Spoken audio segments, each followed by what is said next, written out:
Hello, and welcome to yet another Q&A Thursday, where I'm your host, Dane Hennon. To my right, Levi Gates. Oh, man, it is actually Friday Eve. It is. It is.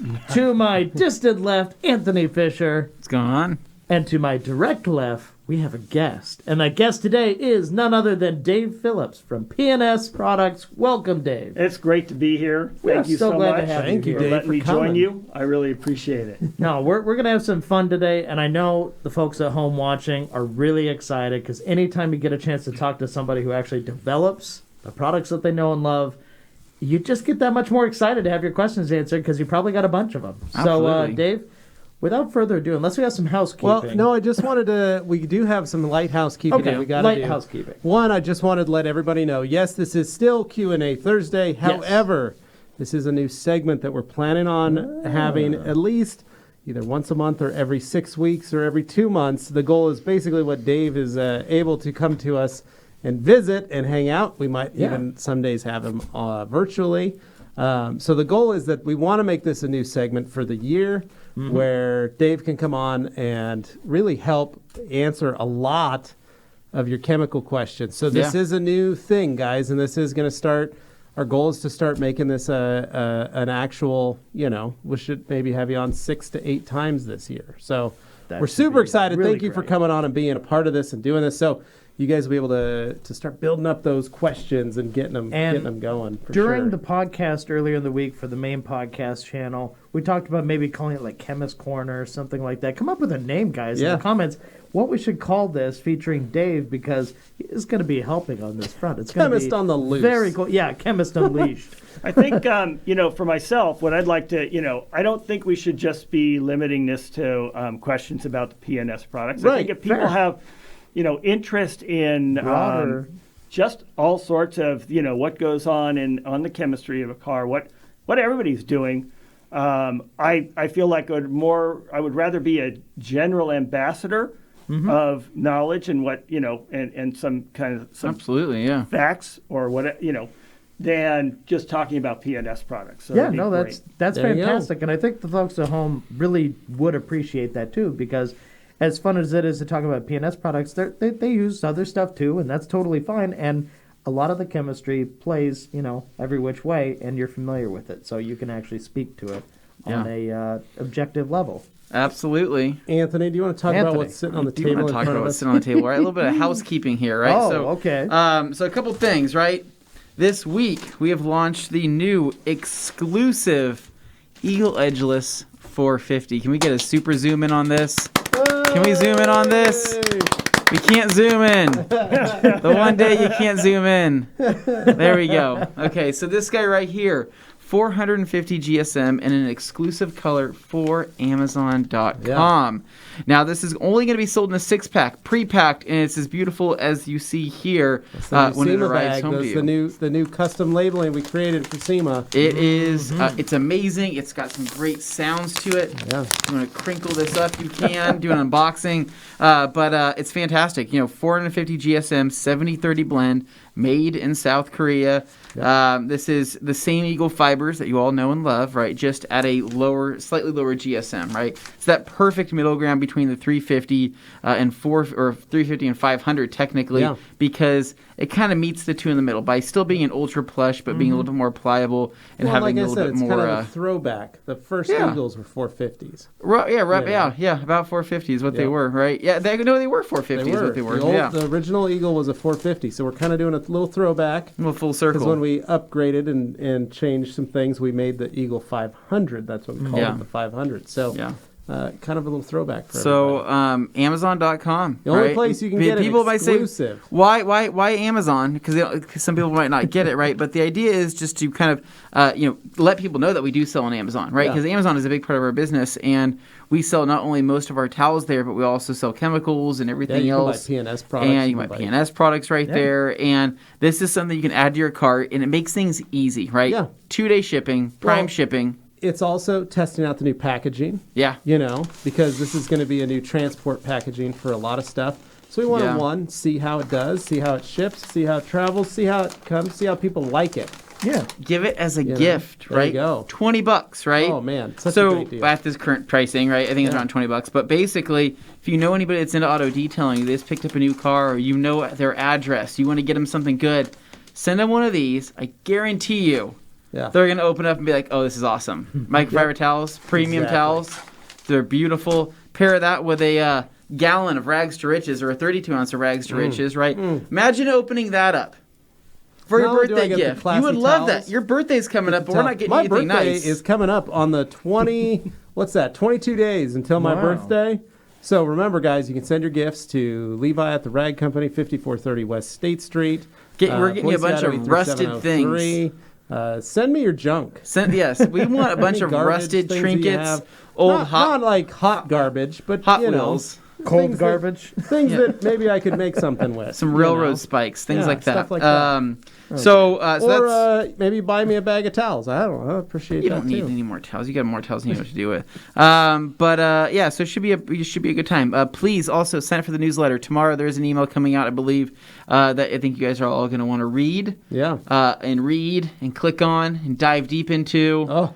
It was handwritten by yours truly. It's going to be fun. In terms of the verbiage. Wait, I think I know I this don't know if they signed off on it, if it was too inappropriate, but I tried to... If that's not incentive to go and look at it, I promise you it's... Much of my personality as possible. It's worth 2 minutes of your time. So jumping into this, I really want to do want to ask you guys, though. Yeah. What grade did you get in chemistry, Levi? I never got high enough in high school to take a chemistry get class. to that level of science. In the sciences in high school, I was able to do an earth science, a geology course, and then a biology course. And then I realized I didn't have to take a science again after that, so I did it. Yeah. So I filled it with like an art class. Okay. And did that instead, Dane, what about you? I did good in physics. I did not do so great in chemistry. Really? Do you know what grade you got? Yeah, I was like a C student in C? chemistry. Wow. C for chemistry. That's pretty good. Pretty good. So I'll tell you guys right now. Failed chemistry in college, right? Wow. Failed it, right? In college, right? Wow. So high school, I passed it, right? I think I want to say it was like a C or B, but I took it in college, right? Yeah. And this is how I failed this, right? My actual lab time was great, right? I had a lot of fun. I cracked a ton of jokes, right? It was all the time, right? I was like looking at petri dishes and saying, guys, can you imagine, what we can create inside this, right? All sorts of different fun things. Then what happened, right? We had to do the lab side of things, and then it was like the actual handwritten portion of like essays and stuff, right? The hard guy numbers. in my lab, right? Nice guy. His name was Bryant, right? His name was Brian or something like that. He's in my class. Is in my lab. He says, "Hey, man, dude, like, what's the recap of the actual written assignment for this particular lab that we needed to turn in?" I said, "I don't know. You didn't read it? I already wrote mine like last night." Yeah. He's like, "Dude," he's like, "I'm in a really tough spot right now." He's like, "Can I just read yours so I have a good idea on what it's about? Because I didn't read the book portion." Mm-hmm. I was a nice guy. You let him. I was a nice guy because you know what? He did a heck of a lot of lab work. So I let him. I said, "Okay, here's my paper. Just bring it back to me tomorrow, but obviously don't plagiarize it, right?" Yeah. This dude plagiarized the entire thing, word for word. Everything was word for word. Fail. I mean, she straight up. The teacher grabbed us at a class one day, and she said, "This is ridiculous." She's like, "I've never seen anybody copy word for word, right?" And she's looking at me like she's like, "I don't know which one of you actually did the work or didn't do the work because basically both of you guys are liars in my eyes, right?" I'm looking at this dude like, "Are you kidding me?" Right? Yeah. And he's looking at me. He's like, "Dude, bro, like I didn't know they were gonna look that closely." That closely, you could at least try. I did not talk to that dude again after that. I was so mad, but straight up failed me. Wow. Said, "Cool, I'll see you next semester because you're not passing my class because this was basically 20% of your grade, right? Yeah. And you already have whatever." So she's like, I'm failing you. You can't. I never took it again. I was so mad because we had made it through like 3/4 of the semester. Oh. I was so mad. So I never took okay. it. That's Comments. why we brought in Questions. somebody who's smarter than So I us. get Yes. to do mine? Yeah, go Well, for it. okay. Yeah. Actually, of I'm course. curious now. Yeah. Yeah. So, Right. well, in my first, high school chemistry was 2 years of high school chemistry. My Okay. first year, I got a C. Okay. And unfortunately, I think I had a similar problem. My lab partner was not the highest level lab partner. His sister, however, was the valedictorian. He was the class clown. Okay. So I Come in made it pairs. through the first year. I thought I was doing fine, but it was just like, man, C, that's pretty harsh. Because I liked it. I Yeah. liked it a lot. Yeah. My next year, new lab partner, the teacher actually comes up. He goes like, wow, you're really kind of getting it together now. I'm like, okay, you just were judging me by my lab partner, but that's okay. It happens. And in college, obviously there are a lot of college classes, so there wasn't just one grade in college chemistry. But my first time I took organic chemistry, I bailed like within about 3 weeks. It was just like, whoa. Yeah. It's done. I was amazed. It's like, oh my God, there's just too much here. Yeah. Came back the next year and loved it. I don't know. It was like a mental change in my head or Switch something. flipped or something. Yeah, like Organic total shift, chemistry, they now call it OChem. I just loved it. And I did really, really, really well. in Yeah. it. So that was great. Other classes, quantitative analysis, general chemistry, a lot of other things, not quite as good as organic chemistry, but I really ended up liking chemistry quite a bit. But I did find it let's see, how does this work? I kind of had a double major of biology and chemistry, and I chose biology because for me it was a little more of a challenge. Okay. I mean, chemistry actually came pretty easy to me. So that's good.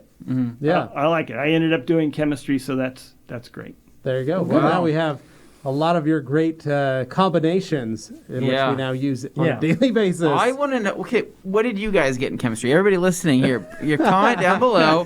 Tell us what grade you got, whether I'm it's in just high gonna see school the or whole college. alphabet appear in I the don't comment care. section now. I don't care. I'm curious to see. Right? If am I alone? Like, because the thing was, I wasn't great at chemistry already, but like I definitely failed it for that reason. That was the reason why I failed it.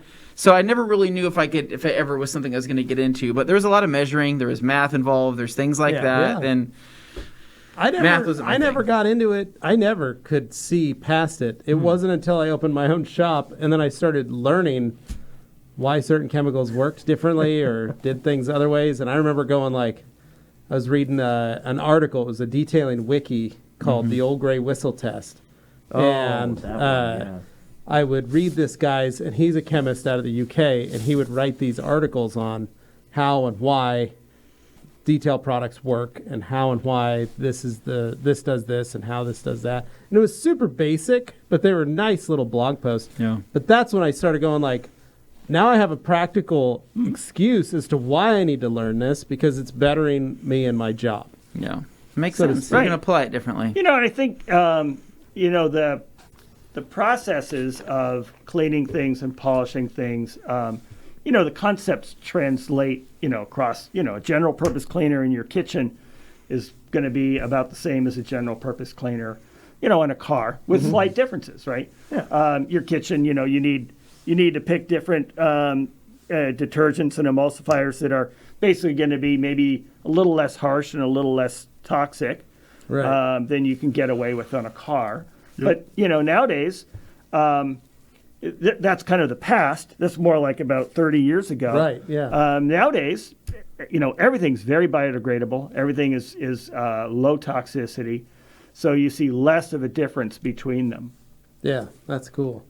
Well, sweet. Let's get into some Yeah. questions, guys. So, starting off, Alex Duar From 3 hours ago. from 3 hours ago, leaving the first question saying, "Welcome, Dave. Great to have you on. Superfan G. Davis is inquiring about Beadmaker 2.0 and future employment opportunities with your company.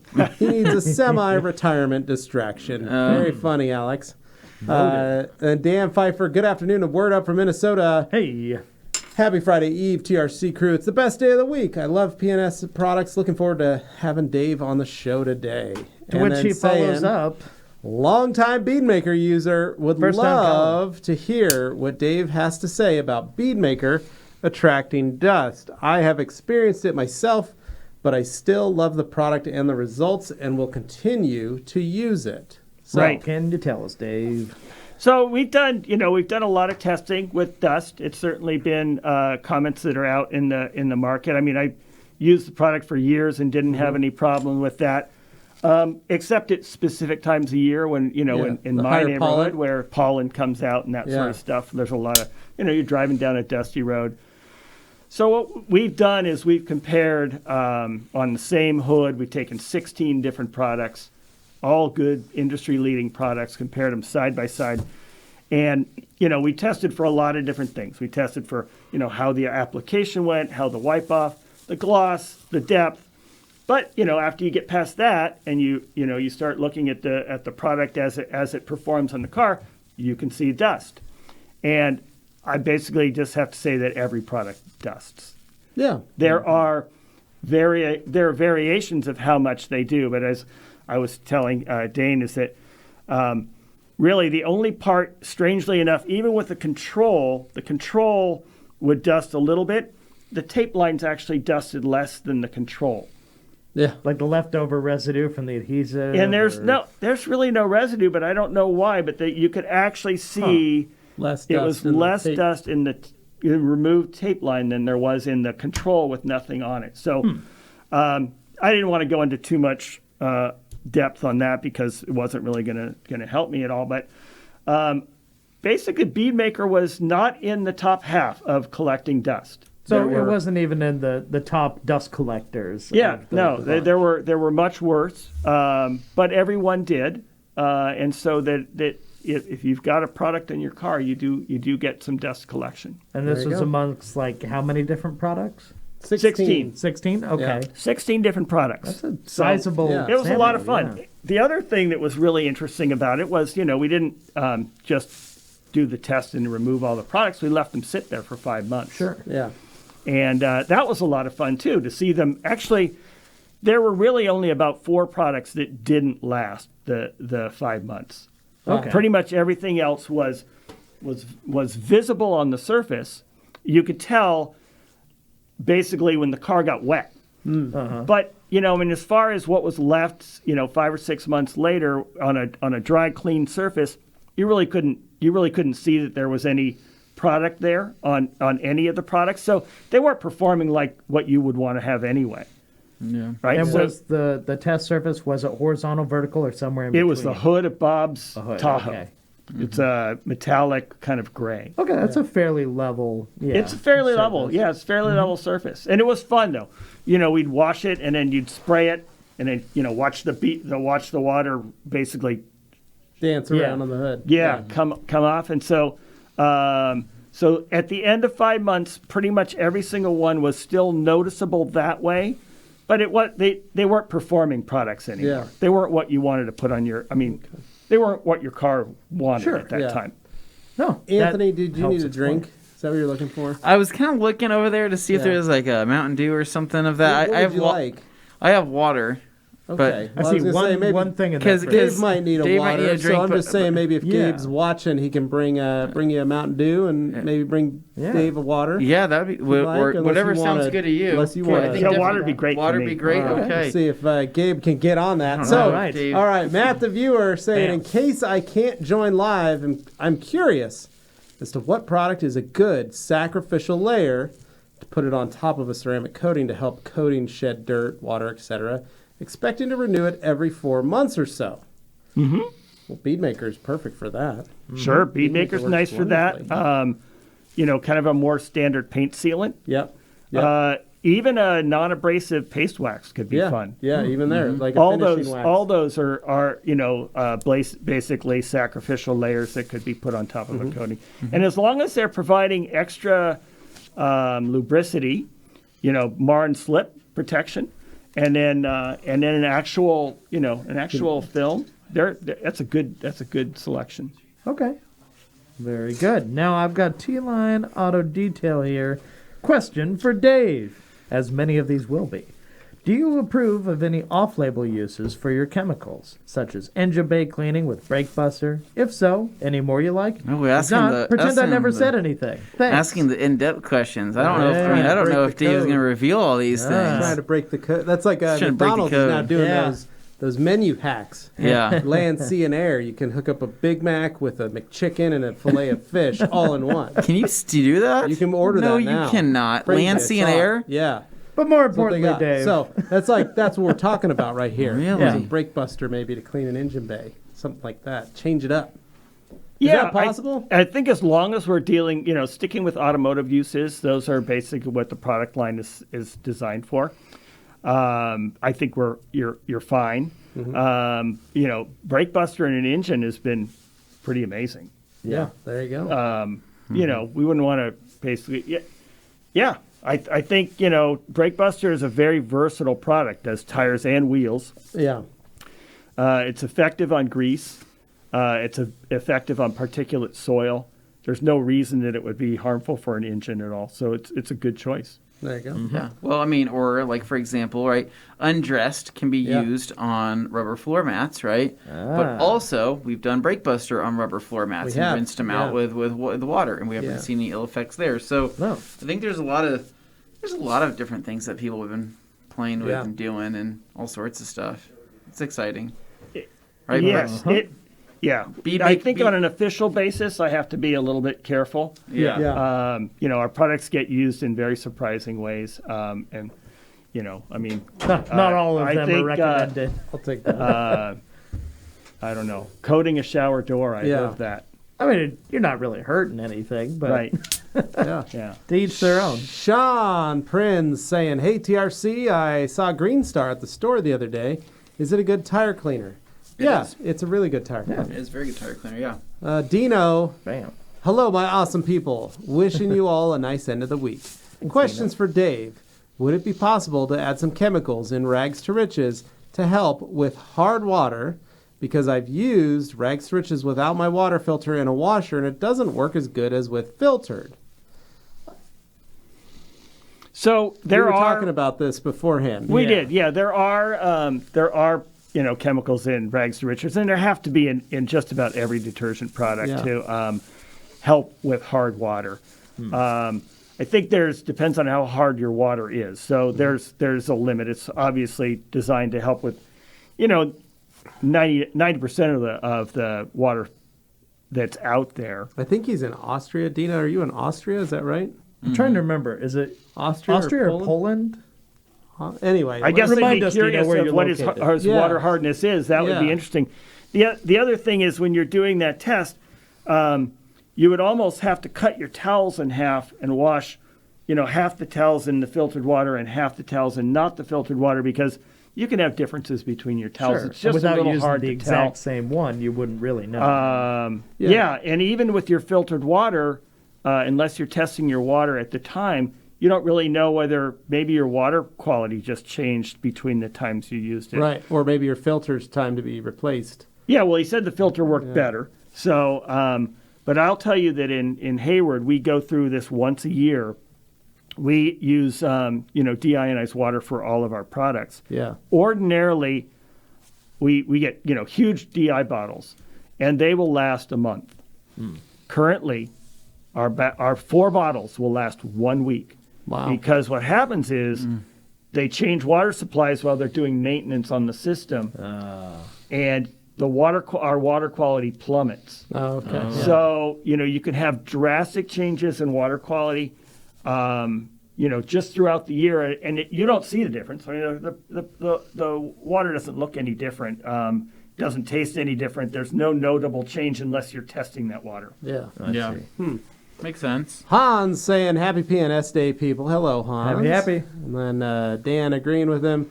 Josh Pierce, I've used P&S in my shop for over a decade. Have always been a huge fan. Dave, super stoked that you're on here. Any thoughts on graphene coatings and whether or not P&S may jump in? We'll leave this to Dave because a lot of people know how we've generally responded when it's brought up. But I'm curious to hear your thoughts, Dave. Right, I do have thoughts on graphene coatings. I mean, I have thoughts on graphene itself.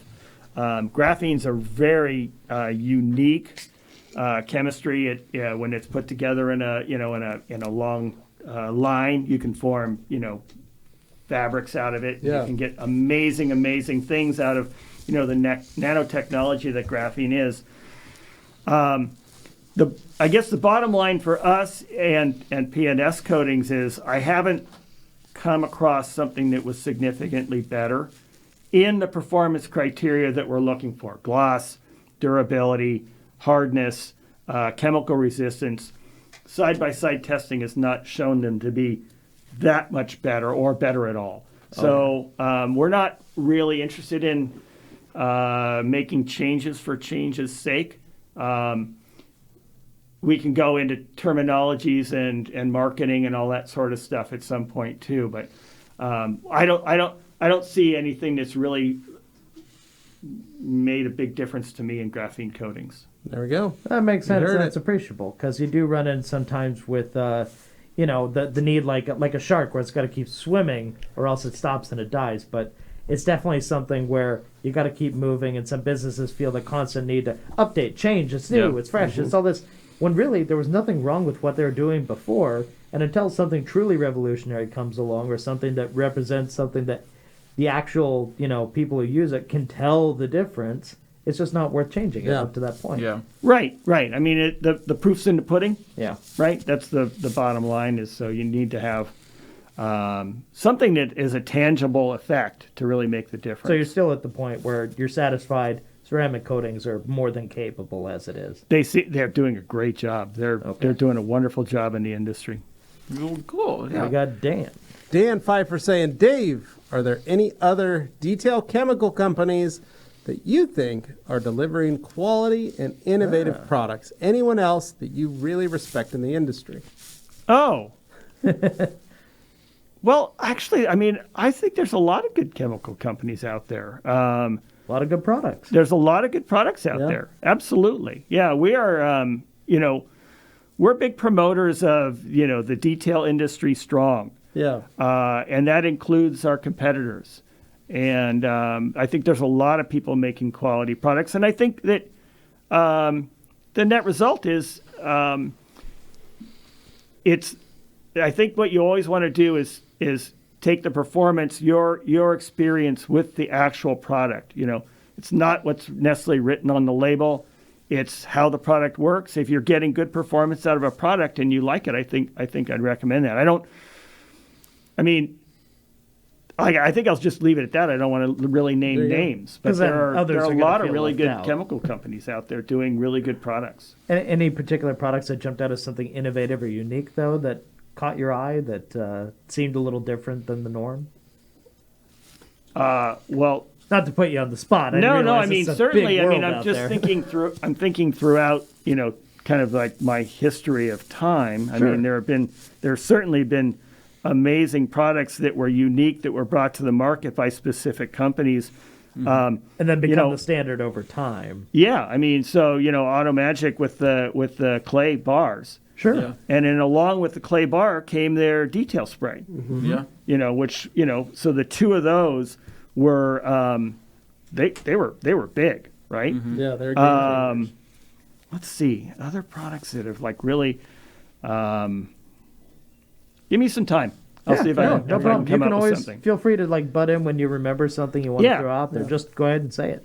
David Cervantes saying, "What's up, guys? I just sold my captain and lieutenant both on an O&R wash kit last night.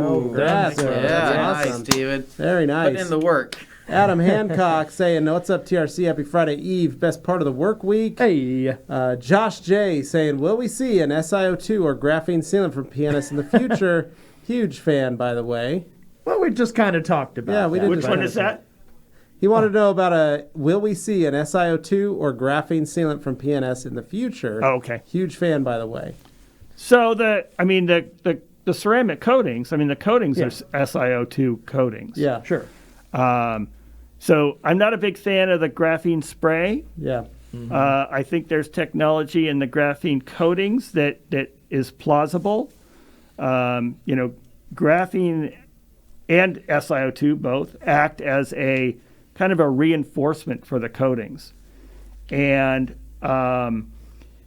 if you're doing a spray coating, you're just not in order for something to be reinforced like a fiberglass, the fiberglass has to be locked in there, right? You can't put fiberglass in silicone rubber and come up with something that's very, very useful for you. Sure.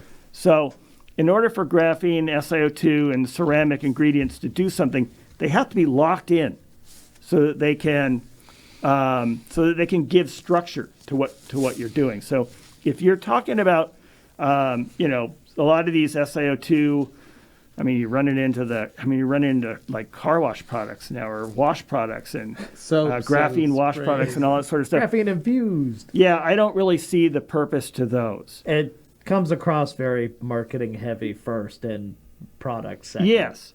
Now, SiO2 is just this huge chemistry that has been around for a long, long, long time. Yeah. And so you can use the SiO2 terminology a little bit too freely, in my opinion.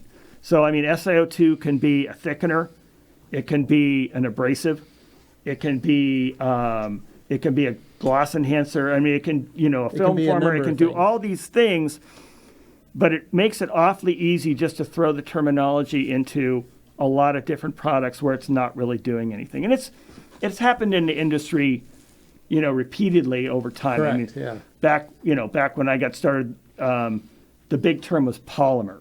Mm-hmm. And so polymers, now we're all used to all the various types of polymers, but they almost have the same situation where they could be a thickener. It could be a paint. It could be, it could be they make polymers that are detergents. They have polymers that are chelates. So what happened in the industry was all of a sudden polymer was the hot term. Yeah. And so everything had polymers. Now it's like, that's ancient history at this point. Yeah. But I see similar things happening now where you're just throwing the terminology on products that it doesn't really make any sense. It tends to lose its meaning until somebody offers further context, explains specifically what they're addressing with the given term. But yeah, you throw polymer or something out there, like a lot of detailers, based on the time they learned about it or their experience with a given product that reminds them of that term or something, they have a very visceral reaction. The second anybody says a given word, like says polymer or says SiO2 or graphene, there's just like an instant knee-jerk response, whether it's right or wrong. It may be right in a certain context, but that's not always a context that's actually meant when it's not a magic bullet. Word. So really, if you're going to be, fact-driven about it, you should ask them to specify what it is they're talking about exactly, rather than just taking it at the high-level term and, I guess that means it's good. Right. So again, I'll just go right back to it. It's the proof's in the pudding. If your product is performing well and you like it, the cool thing about that is it doesn't really matter what's written on the bottle. Yeah. So you can't necessarily judge a book by its cover. And a lot of people try and read off the ingredients list or other things and just assume they know everything based on that, which isn't always the case. Right. Oh, there you go. I guess that pretty much sums it up. Did it.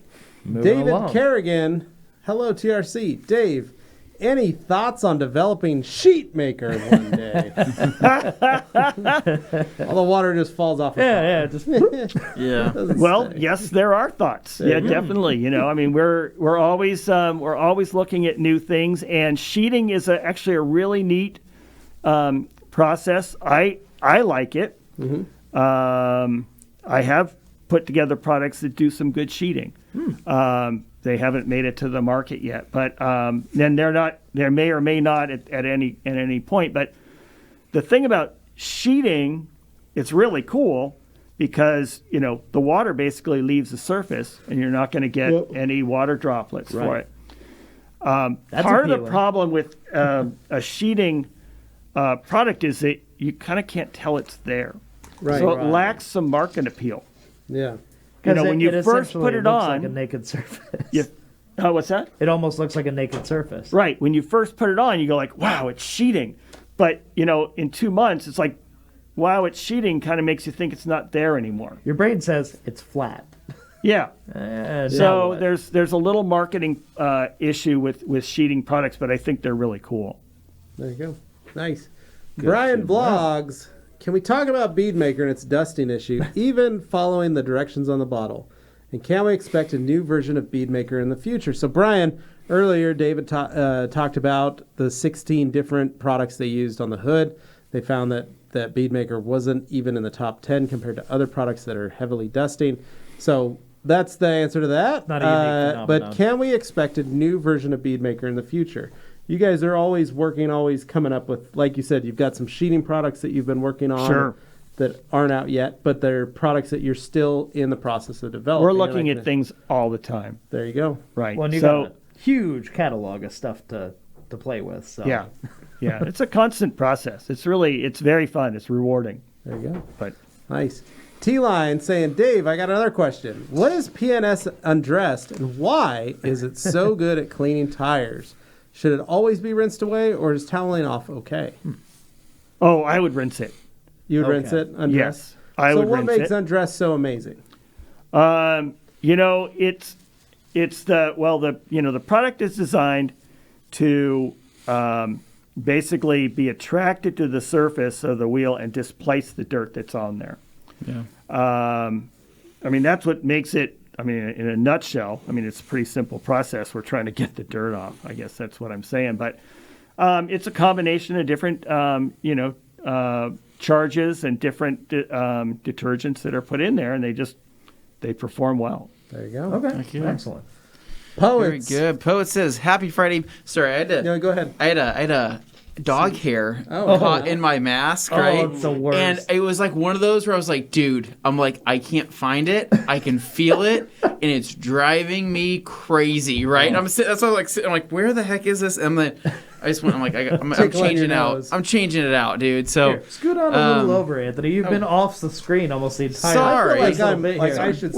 actually, Levi, get over there. Yeah, what are you Glenn doing? told me to scoot over and cuddle with Dane. You silly goose. I appreciate the love, but come on. We're a bunch of guys, and what guys do, the way we sit, our legs always go outward a little bit, and so we're always just kind of getting comfortable. Man-spreading. There you go.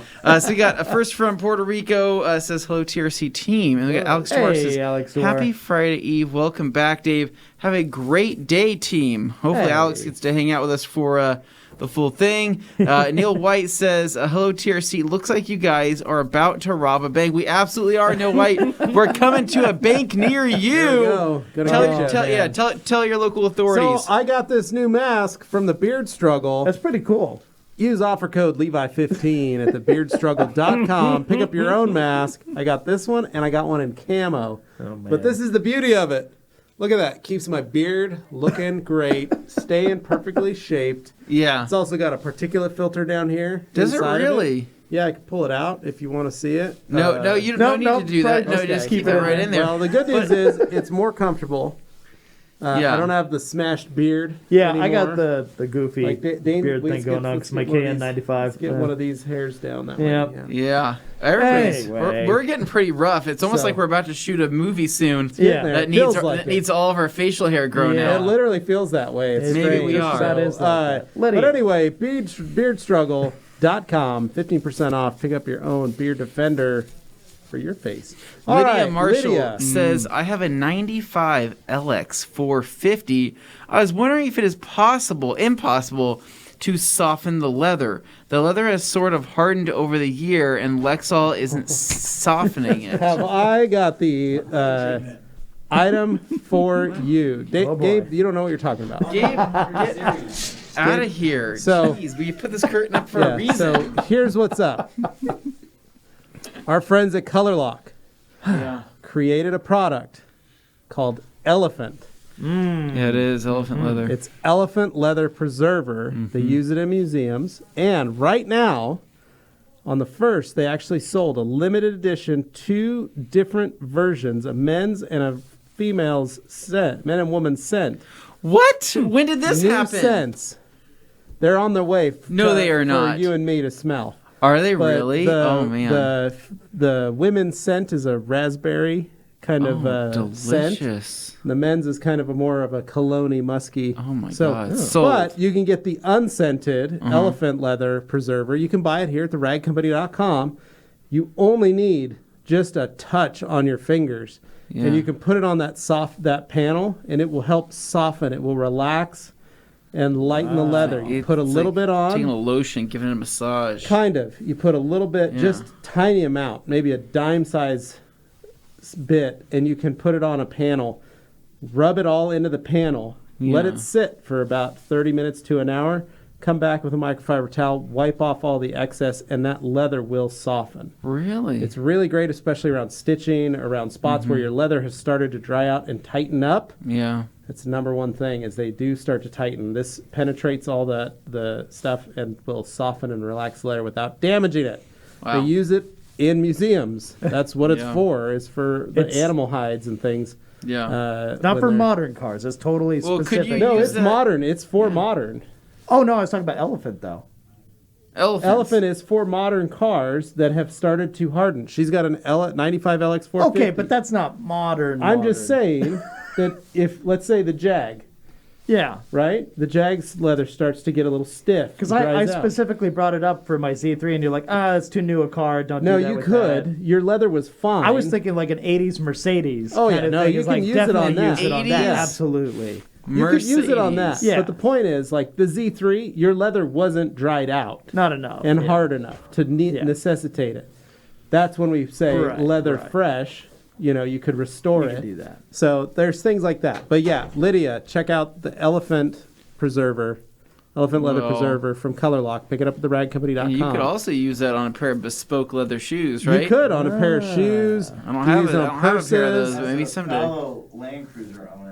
Oh, and then we also have some leather. We also have some leather conditioner here. I'd like to make like a kind of a generic statement about leather. So all leather for furniture and cars is coated. There are, as this is a bit old information. Correct. It's about 8 to 10 years old, but the leather care industry said there were basically 14 different types of coatings. They're all urethanes, but some are more impermeable and some are less, or some are more permeable and some are less permeable. Correct. And then that usually translates into how soft you feel like your leather is. So on a home furniture couch sort of thing, they usually go for a very flexible, something that's not going to need the durability really that you're going to have to do in a car. So in a car, you're going to have coatings that are generally speaking a little bit more impermeable. So to moisturize that leather again, you kind of have to get through that clear. You have to get through that clear. Now, urethanes are not impermeable. So, I mean, you can get through that, and you can add moisture to the leather again. It's just a bit of a process, and it takes some time. You can't just like you said, you put it on, you leave it there for a while, and you give it a chance to get through, and you can see some differences. You can't just wipe it on and wipe it off and hope that you're going to moisturize your leather. Especially with like elephant, it has to penetrate. So what would I use here, Levi? I have a that's an aniline. That's an aniline leather. I have a leather wallet here, right? Yeah. This is what I like to keep on me. Well, that's what I love because it's started to patina beautifully, right? Yeah. But this would be an uncoated. That is an uncoated leather. Uncoated leather. Also by my beautiful leather wallet. Yeah. That I have. They almost look exactly alike. Also aniline leather. Yeah. So, I don't have my leather wallet, but it's coated. Yeah. Yeah. So one thing I could do though, we could take a little of that, take a little bit of the elephant though. You could put elephant on. You could just put a little bit around some of your stress points. Wait, because I do have some stress points around here. That'll stretch it out a little. What bit if I were to more, put it? A little more give. Could I put it over my stitching on here? You could, but I don't like doing that because you weaken around the stitching. You've given the stitching a little more give. Well, nobody here drives a King Ranch. Otherwise, we could talk about the original King Ranch interiors. But still smells like leather, right? And this is going on 6 months? I bought this ago. Yeah, my button came off on mine. Well, it sounds like a personal problem. Your button came off? Okay, moving along. I've got Jeff C. here. Since we have so many questions, and I do mean 7 pages to go, so look forward to that. Well, let's start burning through some of these. Jeff C., from a chemistry perspective, can you comment on rinseless washes that proclaim to be pure cleaner as opposed to polymers that allegedly leave a film behind? Doesn't everything have polymers in it? This debate might be one of the most annoying ones. Right. Anytime you run into something that says pure, we run into it with pure carnauba. We run it into pure polymer, pure cleaner. Right. I run into this occasionally with like, well, you run into this when you're getting your carpet cleaned. Well, there are no chemicals in this cleaner. It's like, well, how are you defining chemicals cleaner, then? yeah. So are you using just water? Yeah. How does it work then? So whenever you start defining something as pure cleaner, there are polymers that are detergents. Yeah. Correct. And so would a polymer detergent be considered a pure cleaner? Because technically it is, and yet it's a polymer. So the marketing on that is a little bit confusing and misleading, I think. So I would, Fair. again, test the product out, see how it's performing. I don't think that pure cleaner is a real term. Do they say that maybe nothing is left behind because it's nothing that maybe you have to necessarily neutralize, right? Like it can be dried into the surface and be a safe something to set up? I guess when you're talking about nothing left behind, if you're talking about something you rinse, then I think you could say, well, okay, you're only going to leave water behind and the minerals that were in the water, and then you wipe the water off. But if you're using a rinseless cleaner, you're just wiping that surface again. And in a chemical term, there's no way to leave nothing behind because you're not actually allowing it to go anywhere. Right. It's going to leave something behind, but whether that something is a problem or not is another question. And that is the most important part that I wanted to stress to everybody watching who creates this argument. The only reason to have the argument in the first place is if it were to actually cause an issue with them doing something afterwards. But this question is often pertained to O&R. It does not affect your ability to do things to the surface after you've wiped it off. And that's also why we've always stated. So it's a moot point to everybody who makes that argument. If you put on a Dane, coating, you sound mad. I sound mad because I see so passion. many annoying comments Full of fiery online about passion. that. So, quick question. When then, they if have you were no to point. use a paint prep or use, let's just say, 70% isopropyl alcohol and you wipe an area, is there anything left behind after an IPA wipe or a paint prep wipe? Would there be anything left behind? No. No. So, and the reason is because the IPA is volatile. Okay. It readily transforms into a gas and goes boom, out into the atmosphere. Now, there's nothing left behind instantly because there's there's physics that are going on here, and you've got a boundary layer, and you've got some attractive force that the paint itself is going to have that's going to kind of hold on to some of that alcohol, but eventually, I mean, for all intents and purposes, it's gone because it's volatile. Gotcha. Okay. So, basically, so for the people that are wanting, their expectations, right, are maybe too high, maybe for what currently chemistry can be able to do. But essentially, what they're wanting, especially when it comes to these rinseless washes, that they want to have nothing be left behind, no detergents or no polymers or anything. They would have to be doing a rinseless wash with literally alcohol. right? Or something like that. That's volatile. Like you said, that would. Or something volatile. Yeah. But is there anything? Or doing a but rinseless wash and then wiping it down with IPA. But how after often could you feel like? I mean, yeah, but you'd have to do a rinseless wash for it, then do a wipe down with IPA. There's nothing that would provide that would how I say it. There's nothing that could encapsulate, emulsify, and then be volatile at the end of what you're doing. Not that I can think of. Not that you can think of. Yeah. Okay. But Not at the that I same can think of. time, the complaint is always, I can't wash my car with O&R because it leaves so much stuff behind. So let's think What about does what you're trying to do with a rinseless wash, is that you're trying to pull that dirt. Right. You're trying to wrap that dirt in something so it's not affecting your car. Right. You're trying to keep it up off the surface, and then you're trying to provide some lubricity at the same time while you're wiping your car, so that if there is some dirt, it's not gonna not gonna mar the surface. These are all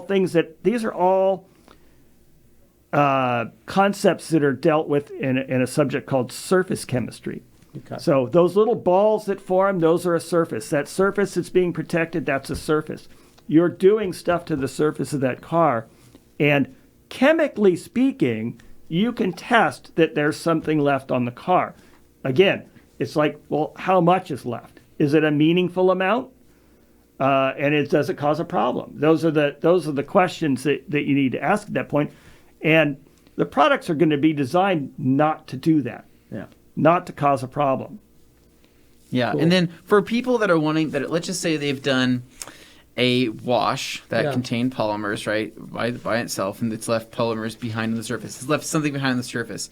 Are some of the sprays that people are using after the fact, right? Do any of these sprays have anything that maybe help like clean and add something to it in the sense that it would remove the polymer and leave behind another form of protection?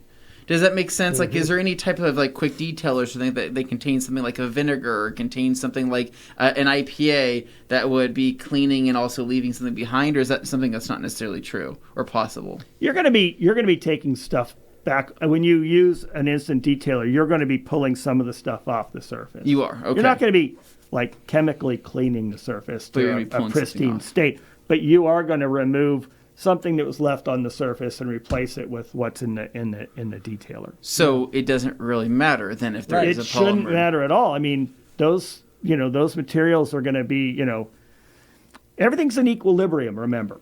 Things aren't, even your table has, atoms of table flying off in the atmosphere. They're just not happening very fast. Yeah. But remember, in the case of, something that is on your surface of your car, that's an equilibrium. There's a reaction that's going on. It's being held on there by physics, and it can be removed, and replaced because it's not a permanent thing. It still is. Everything's in equilibrium. So when you put unless you've formed a polymer, okay, so when you're dealing with something that's forming a polymer on the surface, it's going to be more durable, but it's not going to be forever durable. It's going to be something that, there's going to be some abrasion going on. There's going to be some durability of the product that's going to last a certain amount of time. But something like a rinseless wash is not going to be designed to have extreme durability. And so it's going to be pretty easy to remove. And so maybe even the wipe of a microfiber towel, right? Because microfiber towel can pull things they pretty pull well. lots of stuff. Right? So a microfiber towel, just during the drying process of, let's just say, said rinseless wash, would be able to pull a lot of different things off, More right? so than a cotton towel. More so than that of a cotton towel. And so like you said, it's or a all just a chamois. matter of the durability and what's really left behind. And then, again, you're replacing that with probably something as a topper within moments after that. But then you're complaining that I've left something behind and it's affecting what's on there. And I think that complaint is so minuscule and that it doesn't matter. I think But I'm entirely convinced that this is one of those things that's perpetuated by a few bad faith actors, and then it turns into a concern for people when really there's no need to be concerned. Because while it is technically correct in the sense that you're explaining, yes, there's something left behind, you have to then follow with, but it will not affect the whatever you're going to add to it, a sealant or whatever other thing you want to add later. You can still do that. It is not impacted by that, and that is where somebody who maybe had a vested interest in trying to spread, FUD, fear, uncertainty, doubt, they would want to create that, impression that there's something wrong because they wouldn't bother explaining the context. They wouldn't do that. Gotcha. There you Very It's- interesting. This is a great discussion. Online commenters. There you go. Glossy Bear saying, my wife loves the 1212 silver infused towels. Perfect for wiping up the counters and dries quickly and doesn't smell after a few days either. That's because it's antimicrobial, so it's killing the bacteria within 24 hours in the towel. So can I ask a question? Because Oh, I'm sorry. go for it. I'm going to be an idiot on that. So to start with, microfiber towels were antimicrobial They as already well. are. They will remove, so microfiber towels will remove up to 99% in an 80-20 blend of all bacteria on the surface that is on the surface. Right. But it's stuck in the towel. It still exists. You Okay. still It's just have in to the towel wash now. it. So the silver infused that we have a microban, I believe, is the antimicrobial in it, and when it sits in the towel, you can wipe your countertops, do all your stuff, and then set your towel in the sink, Right. and it will kill the bacteria within the towel Right. over the next 24 hours, so that you can just get it wet again, reuse it. It's That's not the leaving goal. anything on the surface that would then kill bacteria there. It's all happening. No. inside the I towel. understood Yeah, that. but Right, right. you're all right, correct. Yeah. All microfiber in general has that capacity to do that with just water alone. That's why I pay close attention Add to in the a way they phrase it viricide as or a- removes. Antimicrobial on your surface cleaners or any of that kind of stuff, it just makes With it just that much water. better. Very good.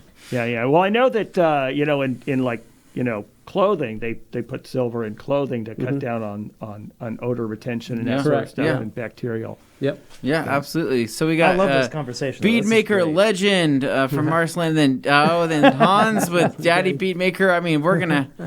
Oh man, when will Bead Maker? When will Bead Maker 16.7 be on its way? Oh man, where are we? Ricky Cologne looks like that one saying, "Love those 450s." And then Jamie, the cleaner, saying, "I need some of them 450s for my Bead Maker plus Dream Maker combo." Ooh, yeah. Fire. And then Mike L, if only we had a 400. It's too many towels, guys. Hope Jeff doesn't see these comments, right? They want a 400 now, right? Let's get started. This is a convenience store exclusive. Can I have a 401? Yeah, 401. Kirby Thompson saying, Dave saw a YouTuber do a high alkaline 12 plus or minus foam wash. Seems an aggressive method to surface. And any suggestions to neutralize other than just a water rinse? So possibly like a high alkaline wash. Yeah, so I mean, that certainly is something that is going to strip the surface. It's going to add to the cleaning. The alkaline products don't just get the pH doesn't just do something. The alkalinity does a lot of times improve the surface activity of the detergents and emulsifiers that are in the product. So it's not just going to be the alkalinity that's doing stuff. I think as long as you're rinsing, you're not going to have to neutralize that. I think you're just kind of going into this chemistry rabbit hole if you start trying to, we'll get some, some vinegar and water and we'll try and neutralize it. But then, you might be leaving a slightly acidic surface and then you're going to go back and forth on this thing. So I think just rinsing with water is the thing you need to do. Yeah. Okay. Dan Pfeiffer, Dave, I live in Anchorage and we have magnesium chloride and brine on the roads. What PR? I think he probably means what product something removes it, or something along those lines is probably what he's getting at. I think I'm going to go with. I just don't know the answer to that. There you go. That's fair. Okay. Yeah, I don't. We don't have magnesium chloride in California. I haven't had to. Yeah. So as opposed to salt, we use it here in Boise. Brian Vlogs, we love the resealable bag. Nice. Then I've got Dino. I would use Sonax polymer net shield on my car, and after a few months took it off. Now I'm only using Bead Maker on it. The thing I noticed in Austria, he is in Austria. Oh, okay. We have dirty rains, and on black cars, it's chaos. I think all of us agree dirty rain is the worst. Yeah. We get that a lot here in Boise. We get that a lot in Boise. I think we're just starting to recently see it. Oh, yeah? It's amazing. Yeah, It's different, huh? It is different. And maybe it's the result of the fires we had in California and that sort of stuff. But I got to say, I mean, I went out to my car one day and said, well, what happened here? Yeah. I mean, it was just it's amazing. Sticky, too. You go to wash it, and that dirt doesn't come off. Not on its own. No. It doesn't. You don't want to leave it on there. You want to get to it right away. But that's my first experiences with it. It's pretty amazing. Yeah, it likes to start eating fast. Steve E., are they exclusive to Amazon US? I can't find them on Amazon UK. Yes, Steve, they are. They are exclusive to Amazon US. We do have some on their way to Canada, I believe. At least that's what I was told. And so eventually we can hopefully maybe get them on the way over to Amazon UK, hopefully. Yeah, working on it. Kirby Thompson, can P&S paint prep be used on interior glass to remove bad films? Yeah, you absolutely. can. I've done it. For a long time, that's what I used for glass cleaners. Yeah. Was paint prep. Yep. Now, by bad films, are they talking about like smoke film? Just film. I mean, like possibly, off-gassing from the plastics I've had on my dash. I used paint prep, and it came off really nice. Well, if you buy a gallon of paint prep, it technically says paint prep and glass cleaner. Yeah, they had they eventually changed the label, but yeah, I did say that for quite some time. Ryan Rigdon says, hello, TRC team. Thank you for coming on, Dave. Question, can you comment on the use of chemicals traditionally used in dermatology? Wow. He's probably got something very products. specific in mind. Do you know about I this? believe he's probably talking about glycolic acid. Okay. Oh, okay. Yeah. Well, tell Glycolic acid is used as a face peel in dermatology. It's also it's kind of like It's kind of like an acetic acid. Okay. It's kind of a purified version of that. It doesn't have the odor that you'll run into. It's an acid. It works like it lowers the pH of what you're putting it in. It's an interesting. There's an interesting I'll call it legal situation. Whereas, if we use glycolic acid, anything over 3%, we have to put a corrosive label on the bottle. But you can put 30% glycolic acid right on your face. What? That's weird. It is a really, really weird thing. Is this like at the federal level or state level? Or? It's all lobbying and perception and that sort of stuff. But it's a specific treatment. It's a face peel in that case. You're being treated with it. But it is a very interesting thing. So, interesting. I would say that in general, I'm just going to take a generality out of this, is that different when you talk to people in the chemical supplying industry, there are lots of things that are used in one industry completely differently in another industry, and there's a lot of crossover. And that's I don't know whether it's I would say these guys are trying to sell their products, they're trying to sell their raw materials, and they find multiple uses for them. And they do well. So there's no real reason that a product in dermatology couldn't be used in an automobile product. Sure. Very interesting. Well, that has been super helpful so far, and we have plenty more on the way. We're an hour behind still. Yeah, but we are going to go to a quick break because we are an hour behind, but we're going to start blowing through comments when we come back. So quick bathroom break. Check out the upcoming commercials, and we'll see you here in just a couple minutes. Don't go anywhere. Hey guys, Anthony with the Rad Company, and in today's video, we're talking about something new and exclusive for Amazon.com, and that is the Eagle Edgeless 6-pack in this new, beautiful teal color.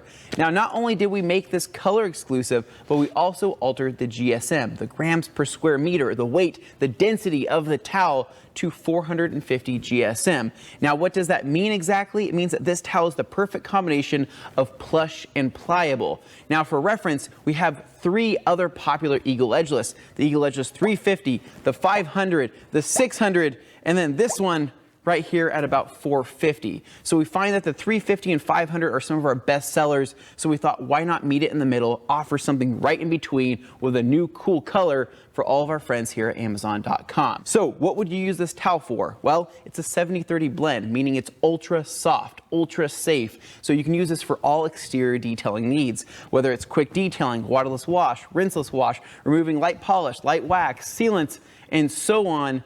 This is ultimately going to be one of our safest and softest towels. The Eagle Edgeless fibers are second to none and are seriously one of the softest towels available on today's market. So what about outside of detailing? Can this towel serve any other purpose? Absolutely. If you have anything with a very delicate surface, such as something like a guitar or a piano or any type of plastic that just scratches by looking at it, this towel would be my answer. I would use this towel, as this is arguably one of the softest and safest towels, not just from a detailing standpoint, but from a cleaning standpoint as well. So hopefully you guys found this video helpful. Hopefully you guys enjoy the new color as well as the new GSM, and hopefully you enjoy it as much as I do. So as always, thank you guys all for watching, and have a fantastic day.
Hello, and welcome back from the break. Hopefully it wasn't too long. I hope you're all still here. Looks like a lot of you are, and thank you for that. We're having a ton of fun getting into the nitty-gritty of some of this stuff with Dave. Real nitty-gritty. But there's so many comments, we may have to do a little speed round, but if something is like really worthy of getting in depth, we'll still do it. So don't worry. We just want to make sure we get to as many of you as possible. So, Levi, warming up, here we go, guys. You ready? Ready? All right. Hans Closen says, looks like a bag of chips with TRC goodies. Thank you, Hans. Ricardo B, what's up, TRC crew? Welcome, Dave. When will we see a Bead Maker scented air freshener? Fun fact, they actually used to have a Bead Maker centered air freshener on their website, available for purchase and dilution. You could pick it up, do it, have fun with it. We have been working for a while on trying to figure out how to make a, kind of a tablet air freshener or a little pocket thing. It's in the works. Kishore Morale, hey guys, apart from glass and wiper blade maintenance, is it possible to get a high quality windshield washer tablet or fluid alcohol based that can help minimize wiper blade scratches? Thanks in advance. That's one of the reasons I like the orange Rain-X. It's got some lubrication. Well, you like it so much that you made a sister tank. I do. I have sistered into my, so I can run 4 gallons of that stuff because I burn through it every week. Wow. Yeah. Just churning. And then Han says, Dave, what's your favorite tool or machine to work with? Or on? What polisher do you like to use?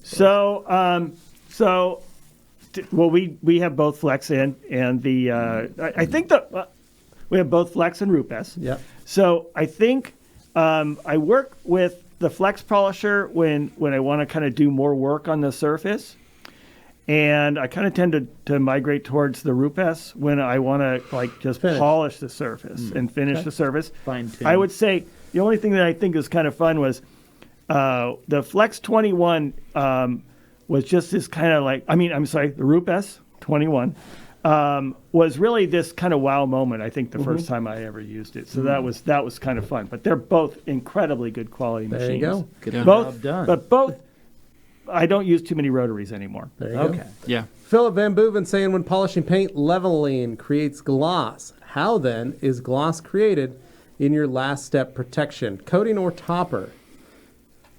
When polishing paint, leveling creates gloss. Yes. Well, basically, what you're doing when you create gloss is you're reducing the scratches in the surface to basically a level that's like 1/2 the wavelength of the light. And so once you've gotten to that point, you can't see a scratch anymore because the light won't show it. Right. So you can do that a couple different ways. You can either polish the surface to that, and a lot of times products like Envy are designed to do that.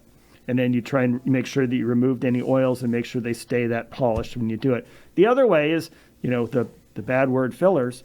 But I mean, what That's they to do fill in that fills your depressions. Yeah. So or if you valves. do have, so in theory, you would basically put a coating or basically a float, a liquid, but with a tenacious liquid over the crack, and you wouldn't be able to see it anymore. There you go. Dan saying, we already did that one. Hope protect the undercarriage. Dino, when a car had a net shield, it was always chaos, how dirty and water spotty it was. Now, with Bead Maker, it's 90% less. What could be on a term of chemicals? What could it be on a term of chemicals and polymer technology? I think term. I think he might be in terms of chemicals. What could it be in and polymer terms of technology, chemicals? What and is leading basically to that? saying the Bead Maker, his car's never dirty and not as water spotty. Right. And so unfortunately, I don't know what chemistry is in Net Shield. I know it's a well-respected product. Yeah. It's been used a lot, and people like it a lot. I don't know why this specific thing would occur for you. Good news is he says Bead Maker works better. Yeah. So Ryan Rigdon says, also, I use Bead Maker on a large riding lawnmower, and I swear it stays less dusty than before. I know this will be controversial. There you go. Ooh, very interesting. Not controversial with us. Alkaline saying, not sure if the brine is a sodium chloride base or something else for winter roads. Magnesium chloride and brine mixture in Alaska. Sounds delicious. Yeah. Poets Flamel says, Dave, I would really like to try Clarity Cream, but it doesn't seem to get over the ocean. Is this because of the regulations? So they're in the Netherlands. Right. So Patrick's been working on getting as many of the products. The problem is Patrick does redo all the labels for European. He's working with you guys to get all the labels registered and recognized for European. Right, because different rules and regulations. Laws. So that is the delay. So Poets, if you reach out to the Rag Company EU, Rag Company, the info at theragcompany.shop, Patrick will give you the actual reason as to why something's not done. He probably just isn't. He's still working on waiting for the label to get approved before it can come over. Boots on the ground over there. So he has much same rules idea apply when you're shipping product from that are coming into the UK into the US. They have to be approved and vice versa. So he's trying to make sure everything's registered and legal and ready. So patience. Kirby Thompson, sorry I forgot my manners. Hello, TRC crew, and Dave the Mad Chemist to today's show. And then Glossy Bear, literally just got my tea leaves from the Amazon Sprinter van. ASMR crinkle crinkle. Then Kirby replying to Dan. Prinz Car Care, good evening, guys, from the Netherlands. Hello. Hello. Another. And then Kirby saying, Dave, P&S it's red soap, says it works with hard water. How hard in TDS and how does it the red soap? Is that what's TDS? Yeah, IRS. IRS. Yeah, red soap to Pearl. So just my grandmother named that product. Oh, really? It's red soap. Yeah, Red soap. she called it IRS. Nice. It's red soap. We the main difference is we do add extra chelates and that sort of stuff to it's red soap IRS to try and handle the hard water deposits or hard water situation in the water supply. There are hard water chelates in Pearl as well. We just kind of overdo it in IRS to try and mitigate the problem. All right. That makes sense. So it's kind of a problem-solving soap for us. Okay. That's cool to know. David Cervantes says he got like a B- in his chemistry class. Brian Vlog says he was an A in chemistry. Good job. And then Decon says, howdy guys, hope everyone's doing great. Kirby Thompson says, Dave, I have a bottle of Velocity Glaze shipping, but how frequently should it be applied during a year? So Velocity Glaze is I would say about a 2-month product. Okay. And it's very it's not abrasive. It doesn't do a lot of cleaning. It can be used very quickly and easily, but it's not a particularly durable product. But it has what Velocity Glaze does for you. It's kind of like the same thing as Dream Maker in the polish realm. Is that it just creates a really nice look. That has more depth, but it doesn't end up having the durability. This gives you more of that leveling effect. Yeah. Dino says he barely passed chemistry. Didn't even know what was alkaline and what was acidic in high school. It's okay. Yeah. It's all right. I'm sure many people are right there with you. Right. We're all learning here. Carissa saying, good day, TRC. I do love learning about the chemistry. It helps with the whole picture. Thanks. Love We your got picture, by the way. Whitfield Racing Grand Ambassador of 2021 Hey. says, Dave, right? Did you guys know that we have some TRC stickers on an actual drag car? Yeah. Heck yeah. That's amazing. It thing is wild. It's pretty crazy. I told him that when he comes up here to Firebird, right? Because he is planning on making a trip There up we go. here someday. We gotta Said have you the need car to in here." swing that by the rag company. We give it a wash, get all detailed before Then go sending it make a down the mess. strip. Yeah. What do you say? I like that. Says, Dave, would P&S Surface Prep be suitable for most other manufacturers' coatings? And in what mistakes? In what instances? Oh, what instances? Sorry. Would you recommend staying brand consistent when choosing a surface prep and coating? So, the whole point of surface prep is to remove and leave a clean surface. So there's no reason that any coating wouldn't work after it. Sure. There you go. Yeah. Oh, cool. Good to know. Sean Prince says, switch from chemistry to geography mid-high school. Ooh, can you do that in high school? Some high schools. Really? Wow, were you going some- to choose either or? Okay. Yeah, no, they would make me just stay after school until I got better at it and say, okay. Well, I went to a private high school, and so Yeah. we were supposed to have a certain number of different types of credits to electives, and so once I achieved my science credits, that's when I was like, oh, no, I don't have to do it. I'm going to do it. Do you want to know what I did to achieve my final science credit in high school? Do I want to know? I know. do I'm kind of afraid of what the answer I don't know might if be. I want to ask that question. This doesn't even make sense, Is right? that picture a representation by any chance No. back there? I took That wasn't Anthony in high school. I took a fly fishing class. What? That was a science credit for I'm me. sorry, that was a whole Zoology? class? Biology. Yeah, What? it was fly fishing. Yeah. It was literally it was so Water funny biology. because we watched that movie. It's a whole fly Yeah. fishing movie. It's a very popular River one. Run, River Runs River runs through it. Yeah, there You it know is. where he's like whipping Yeah, the got thing. Brad Pitt, and Tom Oh Skerritt. my gosh. We're out in the That's football finer, field. like, We're out in the high school football field. And you're Practicing our practicing. cast, right? I think that teacher just wanted to make a class where he just enjoyed fly fishing and wanted to see if he All could get these some kids to kids come with him. are whipping these flies around, my getting them gosh. stuck on the actual what's it called? Uprights? The football, The uprights. yeah, getting it caught on Goalposts. that, getting it caught in like the chain link fence, and he's like, man, none of you guys are as good as Brad Pitt in that movie. Because he practiced. Yeah. Yeah, it Well, was. that explains so You much. had to learn though. how to tie flies, right? Oh, man. Colorful, I great don't looking know how flies. much science you really learned Well, there, because but okay. when I was learning video in high school, our video teacher, as much as he was known for the video stuff, he was also a biology teacher, and he was obsessed with playing A River Runs Through It. In the Really? class. Like, is there some secret club where He they all probably just left. decided? He probably, maybe left Capital. And So went over funny. to- Tell us, Cinematography or did you have a whatever. similar experience if you're around Well, our age? on the first field trip Yeah. we went through, right? He's like, all right, you kids just go practice your Yeah, casting just- over there on that yeah. side of the river. I'm going to be down here by myself actually trying to fish. Can you Yeah, I do don't think that was a. I don't know. I think you wanted to get out. man. All right. Alkaline Dan saying, does anyone have experience with Ford Excursion paint? I'm curious as to what product pad combination you'd recommend for a mild to moderate one-step correction. So Fords back then, Early 2000s man, they kinda had era. horrible paint. They were notorious. They were like the Dodge was of that early 90s where the paint just flaked off. A lot of good. them suffered cracking and chipping and crow's feet and all that. So, Dan, you'll be fine. Just any combination as long as you the want it- paint's not destroyed. If you want the, I read this term, and I think it was way back then. It was called non-osmotic cathodic disbondment. There you go. That was the paint flaking off the car. Somebody at your next car show, right? Yeah. Oh, Just man. say, oh, hey, you need to look at a paint shop. Actually, what I have here is, Non-osmotic cathodic despondent. yeah, go. that's how Use you'll it, make guys. friends, Yeah. right? Nate Marcy, what is the some chemistry that go to into wheel coating to make it heat resistant? What makes some have a higher temperature rate than others? Right.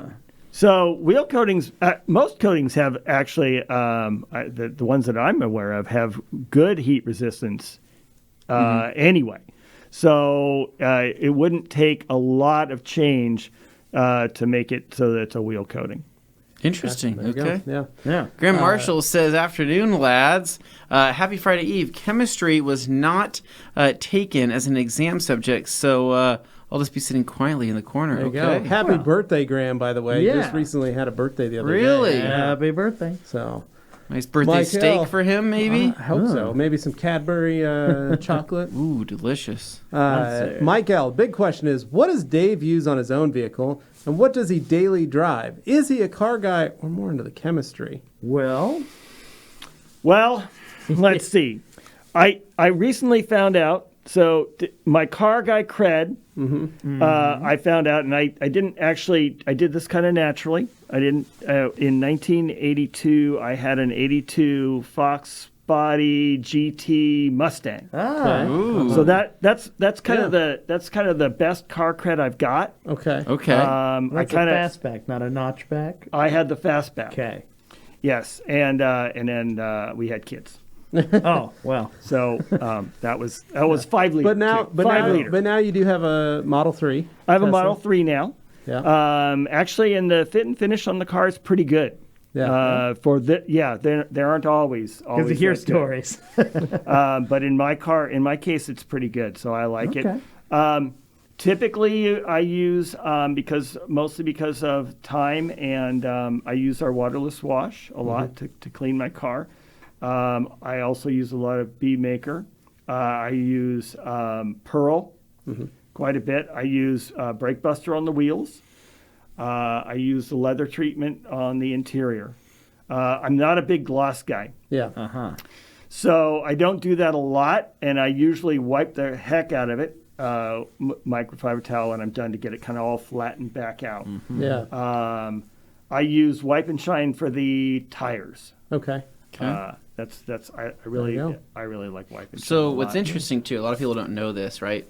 But Dave has worked on and detailed some of the most expensive cars that you would ever put your hands on, right? Yeah, me and him wiping down.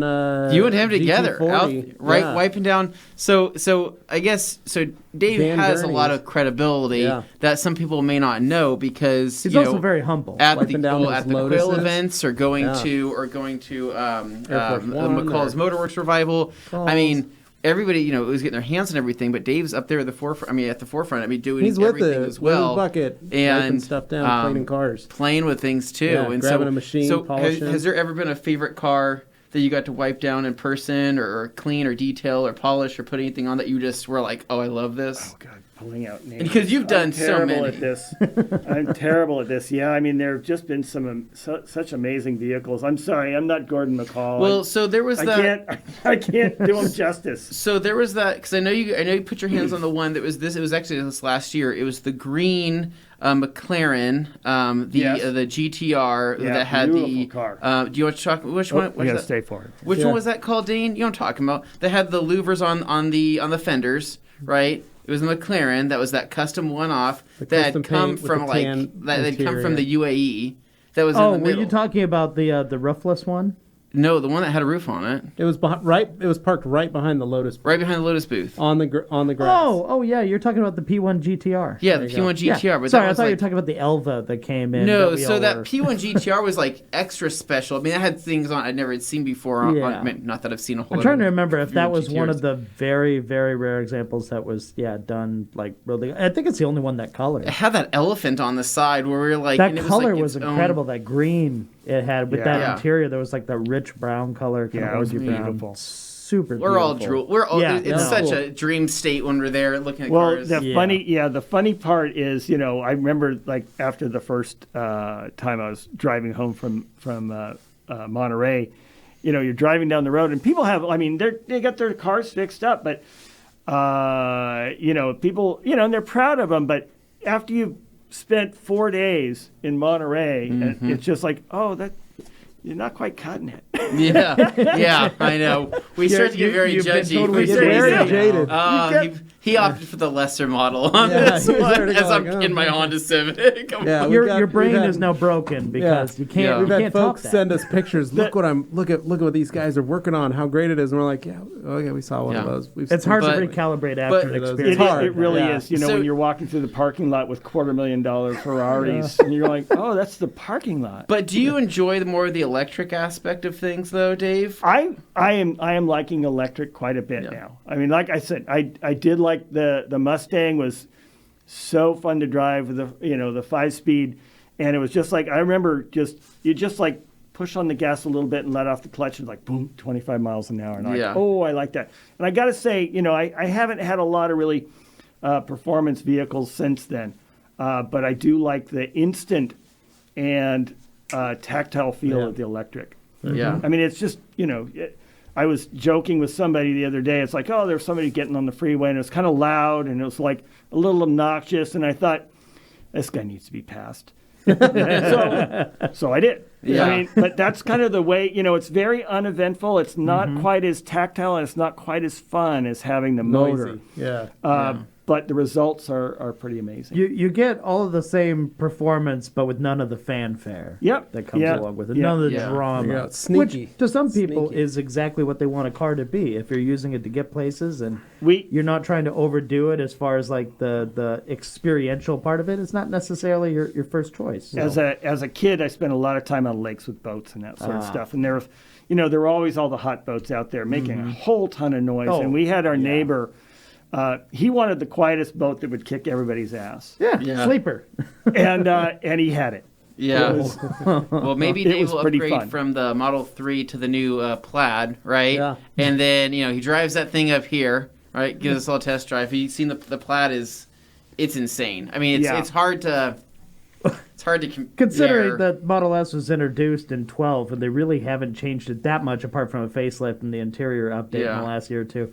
It's pretty much still the same car, just with constant updates to the software. Right. And the fact that it's doing, 0 to 60? What's the 2? Oh, it's Was it 1? Is it 2? What's the 0 to 60 time in a Plaid? You're talking very, very, very low 2s. It's very low 2s. Yeah, I think. it's insane. Yeah. Which at that point you're just going to feel physically nauseous. Like That as much sounds as people awesome. are trying to chase that dragon, it's like at a certain point. I'm sorry, need doesn't even factor into it. You shouldn't. Yeah, Regular people just shouldn't. All right, Grant Hawtrey saying, hey, TRC, maybe do Professor Proton style segment with Dave. That's a good idea. Carissa says, I use BeadMaker on bathroom chrome and glass. I think it looks amazing on that. Ron Durbin, hi TRC crew and Dave. Thank you for your insights, wisdom weekly on these Q&As. Question, I've heard of off-label use using bug-off on WeatherTech type mats. Can it use for detailing the floor mats? You can try it. And many people do. So you can try it. We find Undress works. We find other products work well too. So Inspector M, hey everyone. Dave, would you ever consider changing the sprayer on your pint bottles? Mine constantly leak. Makes for slippery hands. Love the products. Keep up the great work. So Inspector M, the biggest thing is, as you know, we just went through a massive pandemic.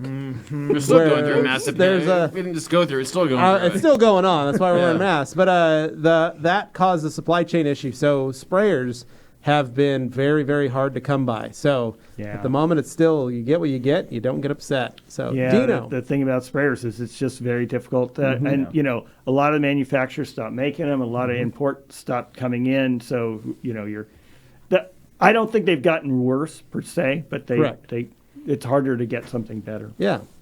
Dino, so I change my filters every month. I've never measured water hardness. I know after one shower, my faucet's covered in water spots. Even the doctors advise to buy or boil the water for kids. Wow, in Austria, very hard water.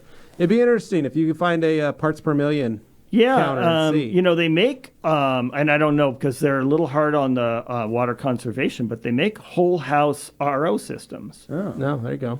Yeah, You do. see. Matt Gibb from Australia. Hey. Saying, hello, everyone. Long time no see. Dave, tip of the cap. Tip of the hat. Decon saying, Dave, on a chemistry standpoint, how does the discovery of a new raw material happen in the detailing world on different formulas? Are there raw material chemical reps advertising new base ingredients? Absolutely. Okay. You know, the chemistry is changing all the time. I was gonna say that you know, even due to the supply chain issues and COVID and that sort of stuff, you're seeing that's affecting the industry because and changes in like imports and that sort of stuff.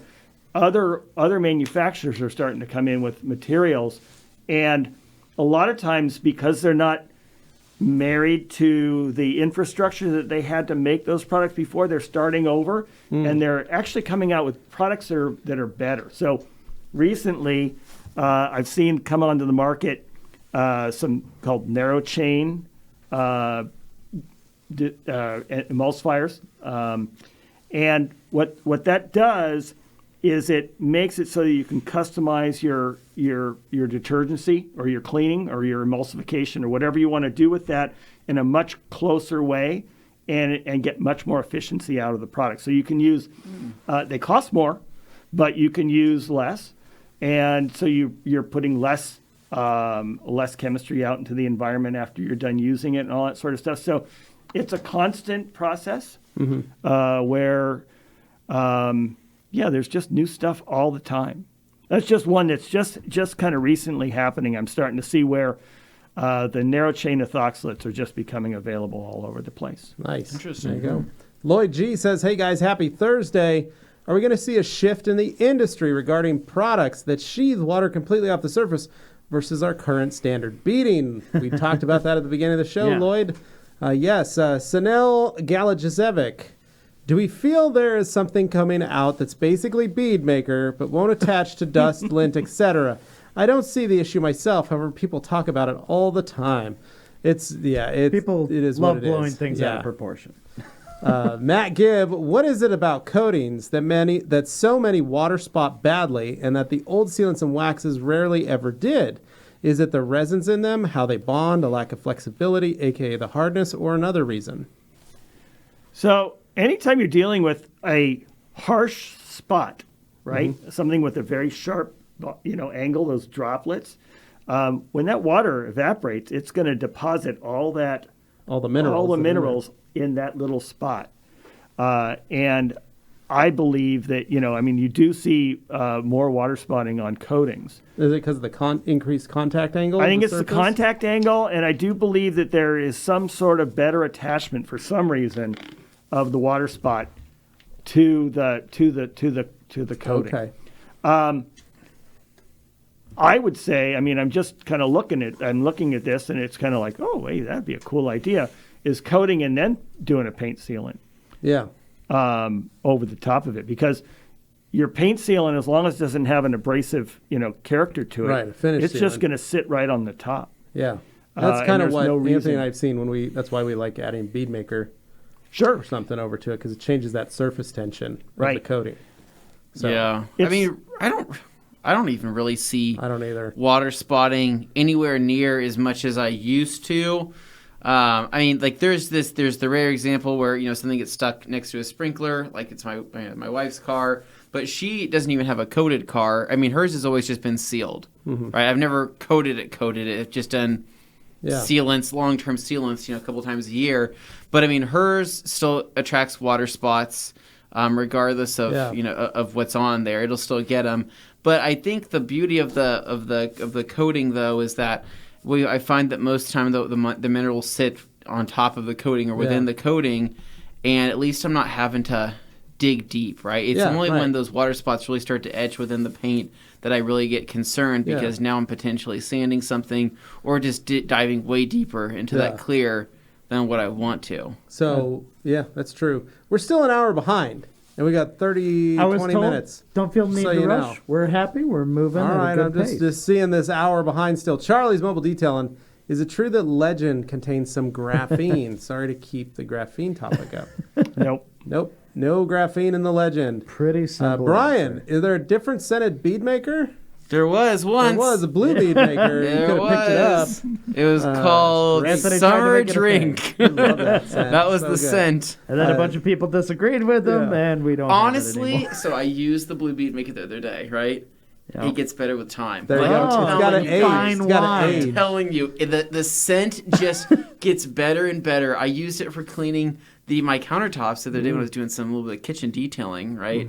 Just going over the counters and the stainless Did steel. you bead maker the sideboards that No, I didn't do that near the baseboard? baseboards. But it was Okay. funny because my wife, who usually just hates the smell of chemicals, right, walks in the house and smells. She goes, that smells good. She's like, it smells like sweet. And I was like, do you like the way that smells? Which I'm like, it's the blue bead. I'm maker, responsible right? for that And then scent. you're like, Did you tell her nobody that? else did. Yeah. Oh. Yeah. I can't wait for 50 JWL. years from Hey, now that's when all you that have it in an matters. That's all that aged matters. oak She barrel. liked it. Yeah. JWL, with people getting more conscious about the environment and hanging onto their cars for longer to reduce waste, it would be great to see new products that can reduce underbody rust and decay. Great Britain. I actually want to address this. Okay. All right. Let me have Mike Adam. Creasons wanted to know, what's with that stupid rag on your face? So, you like this? This is my Beard Defender, Mike. Which Yo Hurl actually likes it. So Thank there you. go. Yo Hurl, appreciate it. Make sure you use the offer code Levi15. And then Mike Creason says he used to like this channel, but doesn't like us now because we're wearing masks. I'm going to go out on a limb and say, So. if that's what changed your mind, you probably didn't like it Yeah, very much in that's the kind of beginning. a- And Mike. we're not that sorry to see you leave. Yeah. So. Mike, you're not on my list There you go. of people that I don't. Sorry, bud. Yeah. Okay, so Dan Dan. says on. alternative names for sheet makers. Sheet yourself. 6 sheets to win. Sheet load or fresh sheets. There you go, Dan. Those are great. love Josh saying, what's the P&S product that you're most proud of?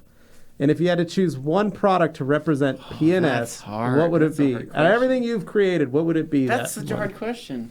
Yeah, there have been a lot of products over the years. It kind of, I believe it really kind of got started for me with Ultracoat polish. Yeah. And that was, I felt really, a good product. We liked it. It's still a good product. Yeah.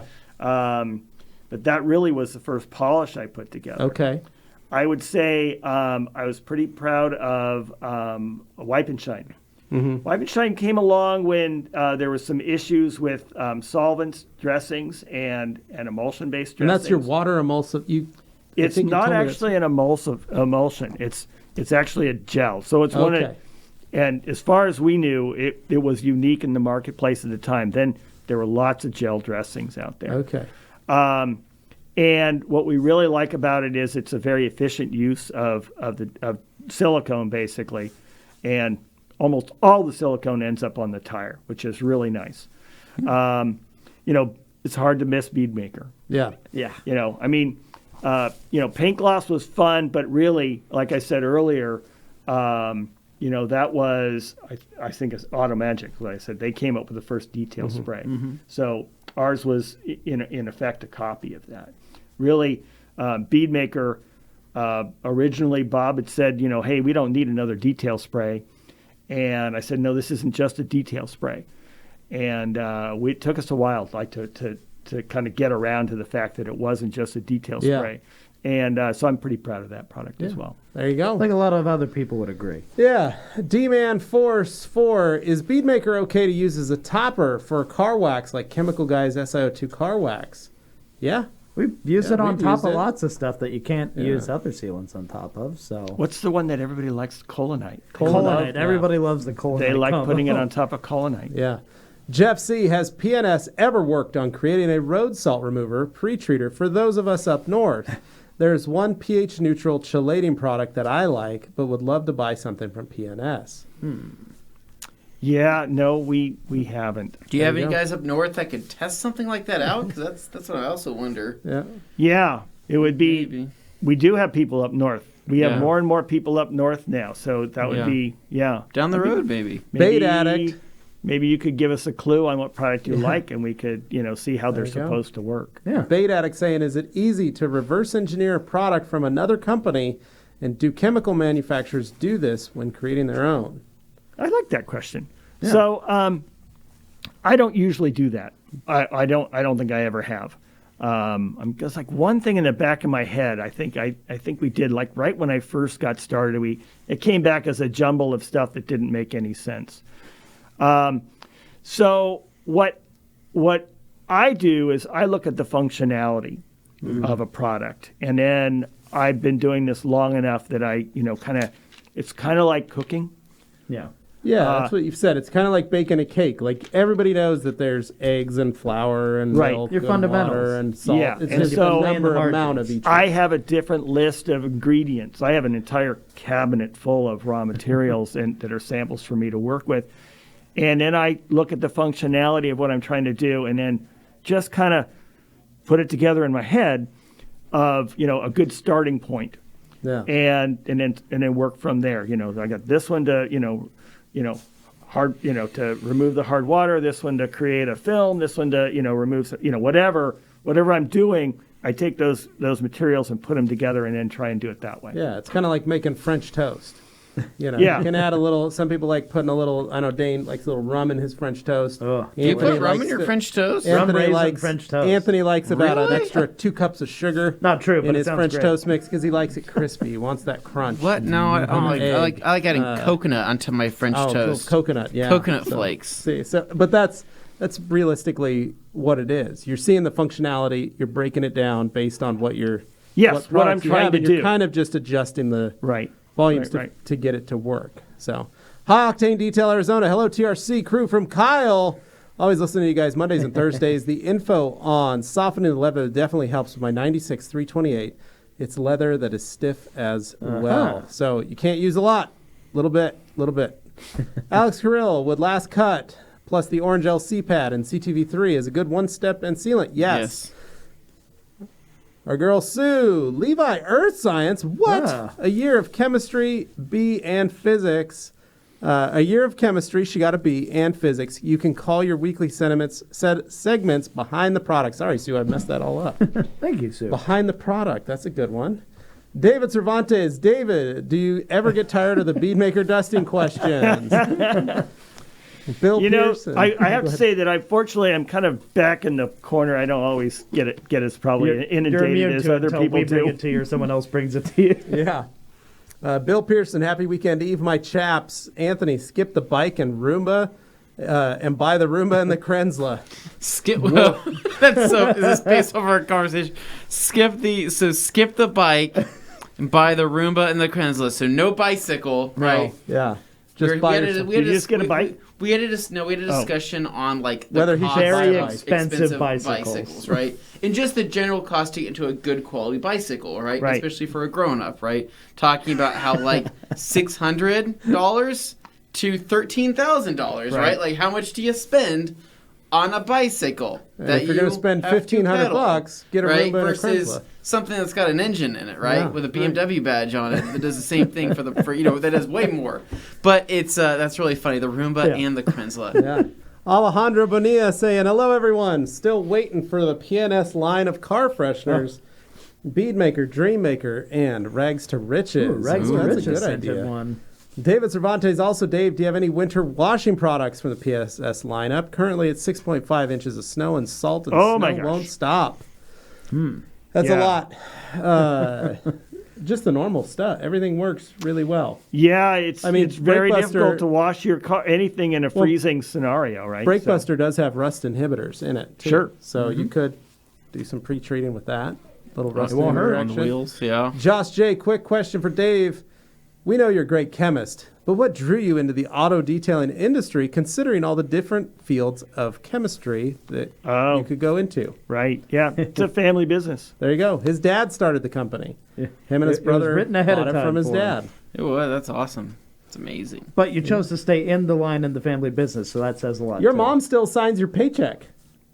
Doesn't she come No, in not still? anymore. Okay. No, All right. not anymore. But She still remember she used to still come in and do payroll. yes, yeah, for she you guys. did. So yeah, it's family business. Let's see. I like chemistry. Yeah. That was the deal. Okay. I didn't have the plan to go into family business to start with because I didn't like sales. I didn't want to be a salesman. Right. Sure. And so I kind of was like heading off in a different direction, in a more sciencey technical direction, and all of a sudden I ended up with chemistry and went, oh, look at that. There's an application here. There you go. Heck yeah. You got it. It's awesome. Bill Pearson, hi Dave. I have access to a zero TDS DI water at work. Is it worth buying distilled water for diluting my products? Thank you for your time answering all these questions. It depends on how you're for a glass cleaner. I would say absolutely. Okay. The zero TDS water would be great for that. If you're using it to dilute your wash bucket soap and then you're rinsing it with not zero DDI water, then no, it doesn't. There you go. It wouldn't make sense. But if you had the opportunity to rinse your car with DI water, it'd be pretty amazing. There you go. Yeah.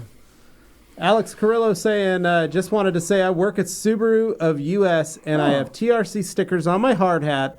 So there's a little TRC in all the Subaru engines. Yeah, That's awesome. I like Very that. cool. Josh J., follow-up question for you, Dave. How did you become an auto enthusiast and what are your favorite type of cars? And do you have a favorite car that you owned and that started the fire of love for cars? We actually answered that. Yeah, we actually covered this, yeah. Gary Johnson, undressed and brake buster was used to try and remove Chemical Guy's VRP. I've had no luck. Any suggestions? I don't know what VRP is. VRP, it's a Vinyl vinyl rubber protectant. Yeah. I don't know what you'd use to remove Power Clean. I use like power cleaner and all-purpose degreaser to break that stuff off. Is it particularly durable? It's just a silicone dressing, like silicone base style dressing. Alkaline saying, after this Q&A, I'm looking to Anthony's video on rinseless washing with G-Technics panel wipe. Jeez. Liam saying, hypothetically, I fill a tank with relatively low TDS, say 35 parts per million. To prevent water spotting, could I fill the tank up with an O&R solution? Not really, because you're still, all you're doing is trying to encapsulate those minerals. Yeah. You're not getting rid of them. That makes sense. This feels like an alternative to people who keep asking if they can use O&R's windshield washer fluid. Well, remember, I have a pre-filter into my pressure washer that I put in for my hose, for my house water. Yeah. That helps limit the amount of particulates that go into my pressure washer pump. Correct. And then I have O&R that mixes in like a soap dispenser into my pressure washer. So I'm always washing in a O&R style solution. And it's just your pressure washer has that attached tank that you can pour soap or I could put driveway soap in cleaner it if into. I wanted to. But you put O&R. But I put O&R Yeah. to mix so that it does that. But I have to turn that feature off when I plug in a foam cannon because O&R dissolves Right. the foam, destroys the foam. Don't kill the phone. Don't you Kills the dry your car when you're using a rinseless wash? I do, but this is also when I don't use a rinseless wash and I use regular water. I'm pumping it that way. Okay, So, but with this question, I mean, why would you have water spotting problems at when you're 35 drying your parts per car? million, you shouldn't have. That's pretty darn good. Yeah, that's really good. That's pretty darn Most good. people would be really impressed by that. I'm impressed by that. Yeah, Mike G says people overcomplicate the wash process. You're right, Goose. You're right. True. That's the goose there. Ken Jeeper says triggered. Ha, I'm just playing. We know it, Ken. Alkaline, since G. Javis isn't here to say it, the ladies of Meridian have been talking about what Dane left behind. I am, of course, talking about those broken hearts. Now the Dane is a Boisean, And no the longer a kitty Meridian. kicked down the stairs, Back in right? Boise. Nick Stessman Well, that says, happened this in has been an Boise. interesting podcast today. Thanks for the in-depth information. You're welcome, Nick. You're welcome. Ken says, Green Star worked fantastic. 10-1 on my Jeep, covered in mud and salt. Love this stuff. Excellent. There you go. Hans, Beadmaker 3.0 will be silver infused and coming to you quarter 3 of 2022. Gosh, Hans. That seems T-Line. difficult. Product request. Dave, can you make us an interior cleaning dressing all in one? Something for those lightly dusty interiors. That is, unless one doesn't already exist. So we do get this request. Yeah, and so it's sitting there with hey, we want to do this. There we Do go. it all product. I think one of my problems is I just haven't been impressed with any yet, including ones that I've put together. So when we do, it seems like a good product, and it's something that people want. There you go. It's essentially like a wash and wax, but for the inside of your car. Right. G. Davis quick has detailer. entered the chat. Alkaline Top Hat is an authorized G. Davis joke reseller. Jeff C. Look for the label. I know you guys can't talk any specifics, but are there any new products in the pipeline for 22 and 2 or beyond that you're really excited about? Again, Yes. we can't talk specifics, but yes. Alkaline. That's a good answer, though. G. Davis has recognized me. And then G. Alkaline. When Canada's free again, I'd like to meet you and Alex Dewar for brunch. And then Alkaline replying. Tom Kirby saying, Dave, used express interior cleaner and a foamer, 10-1 on fabric seats as a light cleaner. Was this a safe approach to minimize chemicals on the fabric? Yeah, sounds perfectly fine, bud. What page are we on, Dane? Bead We are Addict on 3. saying, Okay. can express be used as carpet bomber? Isn't available for use. Yeah, it actually works really well on carpets. Just kidding. We're on 2 as long as we keep moving. Kirby Thompson saying, is Envy jeweling polish safe for exterior gloss B-pillars or interior trim pieces? Yes, it is. Yes, it is. Both. Alkaline, will the Beadmaker scent be released under the long-awaited Eau de Dane private label? Possibly. Possibly. Ron Iotti saying, hello TRC, Hello. love P&S products, excellent value. Agree. Alex says, I'm always down for brunch, G. You can take home maple syrup in a doggy bag. Hans says, Dave, what's your famous chemistry tool or machine? We've talked about that, Hans, already. Caleb, is that a picture of Jean-Claude Van Damme on the fridge? No, it's just Anthony. It's just Anthony. And yes, that's a Detail real and picture. PNS is awesome. Love it. Demo used Pearl today for the first time today. It was awesome. Lots of suds. It was nice and slippery. It is slippery. And then G. Davis, Dane took a pottery class. I think one of the things people don't appreciate a lot of times about like a shampoo product is how easy they rinse. Yes, Yeah. that too. That is a big deal. Yeah, Yeah. it's crazy. Some don't. Demo says shirtless Anthony needs to run for president. No, I do not. 2024. Alkaline Dave, would you restate the term for the Ford paint issue? Non-osmotic keeps bringing up suggestions for laxatives. Oh, dear. Oh. G just laughing. And then Also, Graham, I'm Dane Swayze. now. birthday meal was a Chinese selection, and thanks for the birthday wishes. Ooh, Excellent. Nice. delicious. And then Mina, hey TRC, I'm watching while tying flies for the spring fly fishing guide season out seas. I hang my rods right on the back of the Miata. Yeah, love the P&S products. that's awesome. There you go, Mina. Take me with you. I'll show you some of my skills. We cover so many topics. Who would have so thought? Many, Who would have thought? A river runs Nothing to do through with it. I'm detailing. telling you guys. And there's always somebody who actually can Yeah. relate directly to it. I love it. Aaron's, how does the Minx compare to the 450? It's are like the different same as towels. an Eagle to the Minx. It's a totally different deal. yeah, it's a different towel. Carissa, thank you, P&S. Love all your products. Do you sell product? Do you sell product labels? I like having matching labels. As of now, I only have the Bead Maker bottle. By the way, I got a 4.0 in chemistry. Assuming that's a GP. Nice. We sell pre-labeled bottles. There you go. You can pick up So the we don't pre-labeled sell the labels, but we sell pre-labeled Yep. bottles. yeah, they do. TPD Details CR. I'm sorry if this has been asked before, but my regs to riches got hardened with some thickener parts. Any idea on how this happened and how to prevent this? Got Yeah. hardened with some thickener we Like sometimes gel? get a little gel that Yeah. shows up. I think it's caused by temperature changes as the Yeah. product heat and cools. Shaking it up usually does the job. I put a little DI water in it, shook it up, and reused the product and didn't have any issues with that Yeah. happen. Most importantly, it doesn't affect the performance. Biggest thing is shaking it up. Yeah.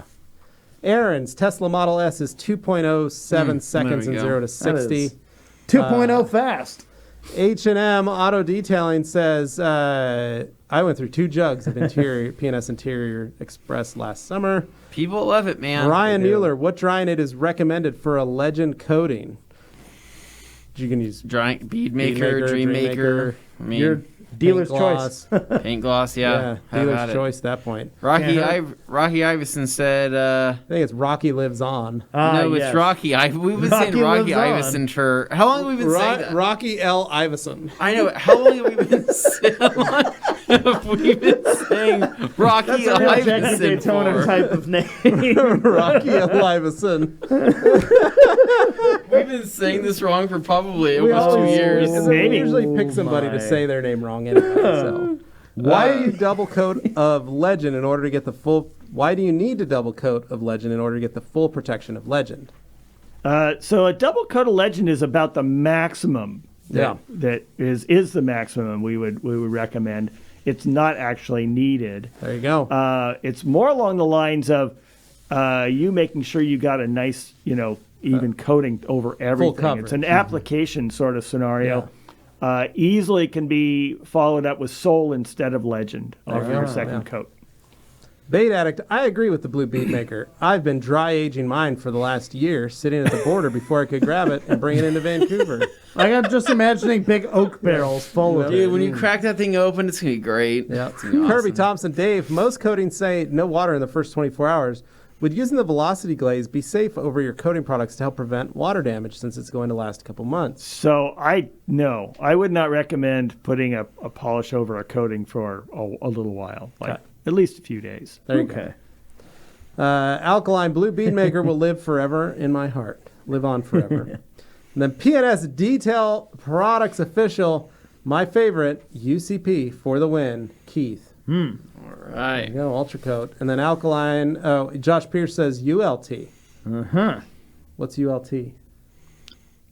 Something or other?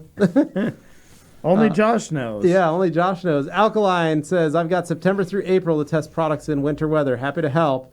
Mike Reyes, $2. Super chat. Very nice. Saying Bead Maker is a topper for Turtle Wax, Ice Seal, and Shine. Sure. Yeah, go for absolutely. No, they play well together. Yeah. it. Aaron's wants to know, does McGuire's make their own stuff or use the same stuff that everyone else is using? I know Griot's makes their own products. So as far as I know, Yeah. I think I think McGuire's... They've been doing it they've a long been around time. for a long McGuire's time. is They're owned by an old 3M. line. Yeah. They're owned by 3M now. They so- are owned by 3M yeah. now. So they have, I would think that 3M kept their manufacturing in-house, yeah. in-house. Didn't hear differently, so. Rocky Iverson, $10.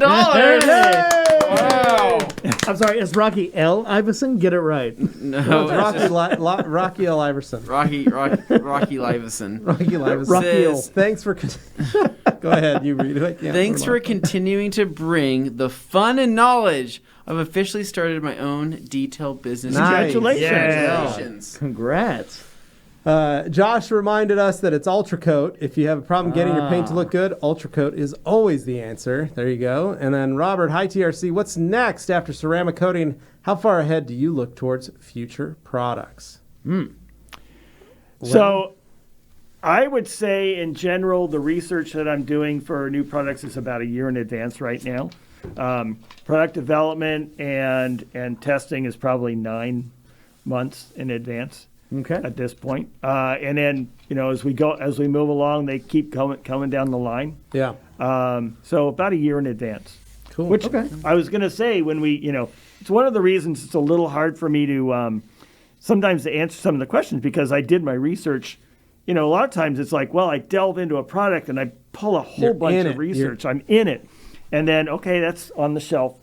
And so you got to come back, and I almost have to go back and do the research to go, well, what motivated me? What got me thinking about this? What got me in the direction that made it happen? Because I've kind of moved on to other stuff. Yeah, that makes sense. Okay. Yeah. There's only so Michael much room in the brain for Martinez, that stuff. any possibility of a spray-on rinse-off product like an Easy Coat or Wet Coat? Easy Coat's G-Technic, Wet Coat is Guion or Can Believe Coat? so. Yeah, Guion has can coat. It's a water activated sealant.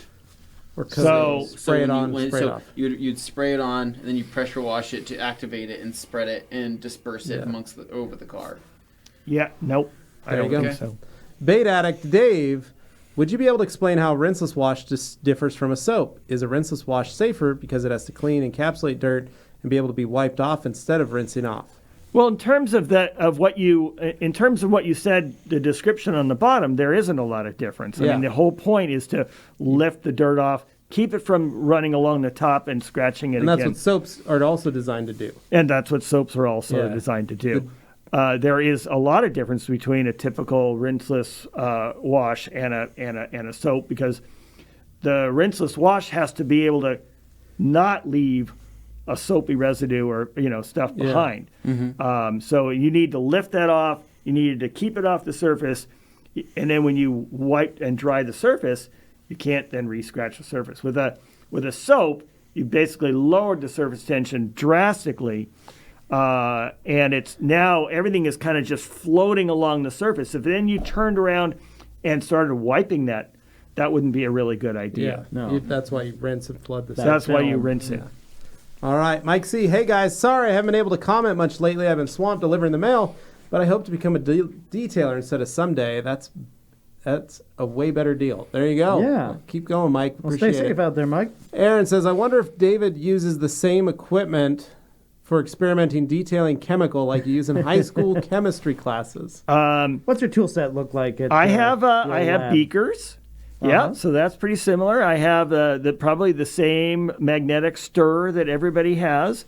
I have a little bit fancier mixers. Yeah. My scale is not actually as good as my scale's as good as the ones I had in high school, but not as good as the ones I had in college. There you go. But a lot of the equipment does translate well. I mean, generally speaking, I'm starting with 100-gram samples when I make new products or when I'm taking a look at products. So it doesn't take a lot of equipment to do that. Yeah.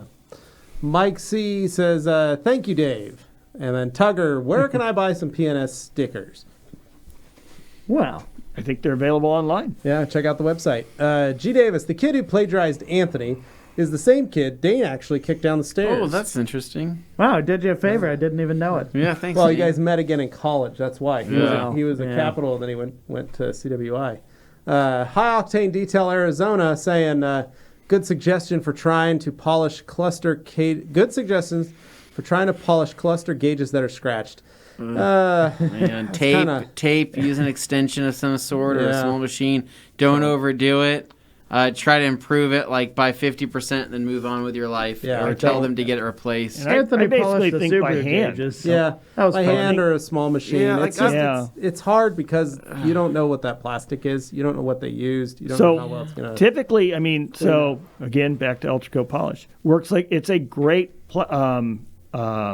plexiglass polish. Okay. Oh, cool. Works really well on that. So that's just the first place I would try. It would be by hand. It would be, start A small. little bit of ultra coat on a towel. And maybe. little ultra coat on a towel. There you go. Leah Mallory, wait, so you're telling me 0 parts per million isn't a requirement for spot-free water? Well, Liam, it is. However, like Anthony and I, we've had great results with up to 150 to 200 It's a parts very per million. acceptable That is threshold very in nice. between. When our normal modus operandi is 450 to 500 ppm. I'd say our spotless was like regular. pretty. Keep in mind, Liam, we're not just rinsing and walking away. We're always drying. Yeah. Right? But we're drying thoroughly, so when we dry, we don't have I mean, spot. typically in the Bay Area, our water runs about 40 parts per million for most of the year. And 40? That's nice. 40, that's amazing. yeah, it's amazing. Wow. That's really nice. Here in Idaho, we're rocking Oh my 450 God. to Yeah, 500. we're out. anywhere from 250 to 400. But I dry the car. Yeah. Uh-huh. Now, the water spots that form with 40 parts per million water are not very, I mean, they're visible, but they're not going to cause a problem. You can Yeah. wipe them right Come off. off. Yeah. Wow. Yeah. Plus Jealous. we're indoors Must be here, so so Yes. Yeah. Yes. Liam saying, I'm looking for a summer direct sunlight solution. Well, like we said, if you're not drying, that's pretty good still. Well, if you're in direct Yeah, you sunlight, shouldn't you're have like, issues. I don't like dealing with the soaps, water Yeah. spots, all that stuff. O&R does make it easy. Well, and then the other thing is that's what like Coach Kemi's FSC. It's Yeah. a quick detailer with a lime scale remover in it, so it's okay. great for wiping off situations like Yeah. that, especially fresh. When it's fresh as a final Yeah, wipe, yeah. it's perfect. Water Yeah. spots have sat, not so good. Mike J, we are 401, guys. We're 10 minutes behind. JD, quick question for the chemist. I had a bottle of Wipe and Shine freeze and shipping thawed out. Is it still okay to use?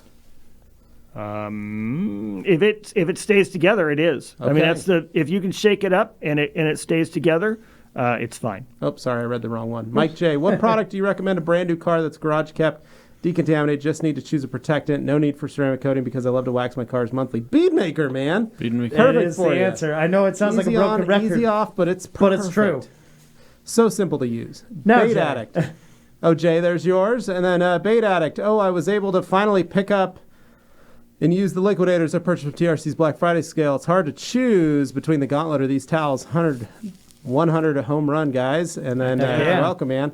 Kirby, thanks, Dave, for being a guest. And then Bait Addict, it's G on, not G on. He's looking for the Gion, not Gion, because I guess to him it's triggering, like when people say wet coat Porsche is the to spray me, and I'm like, rinse no, off. it's Porsche. I call it Gion. No, I think it is called Gion. It's Gion, I think. I call it Gion because I've heard many I like, believe- It's South esteemed Korean. professional colleagues call it. When that. I think, yeah. I've heard a lot of like Beta. consumers call it Gion, but the big guys all seem to call it Gion. All right, guys. So we're on the last 5. Bait Addict. I wonder if the kid Dane kicked is the detailer that secretly watches these podcasts. There you go. Maybe. G. Davis. Yeah, he got his Anthony motor was functions once back, known I hope. as the Bunsen burner in middle school. Oh, and Bait Addict. 8 part per million from the tap here. I think Whoa. California gets a lot of water from British Columbia. huh. And then thanks, guys. Excellent Q&A. Happy to finally watch these regularly. Thank you, man. JD, thank Heck you. yeah. Appreciate this. And Mike J saying thank you. We're out, Dave. We're out of here. Great Take us way home. to wind us out. Thank Well, you. first of all, I just want to say a big thank you to Dave Yes. for stopping by, Yes. and I look forward to turning this into a semi-regular occurrence. Get some Yeah. visits in there throughout the year, have you hanging in here with us, answering some of these more technical questions. These guys obviously love Yeah. it, so it's a lot of fun, and based on viewership, we have to do it again because there's Cool. a hunger for that out there. I There can clearly is. see. Yep. So thank you for that. And thank you to everybody who watched. If you haven't already, please subscribe to the Rag Company YouTube channel to see more live streams like this. And of course, we also have our podcast as well Yep. and regular detailing videos. There's lots of stuff going on. But that's really it for us this week. And then we got some videos coming out over the course of the weekend, all that. So you can look forward to more coming out here on the Rag Company channel. But Mullo is here at the Rag Company. We're wishing you a happy weekend. Have a great weekend.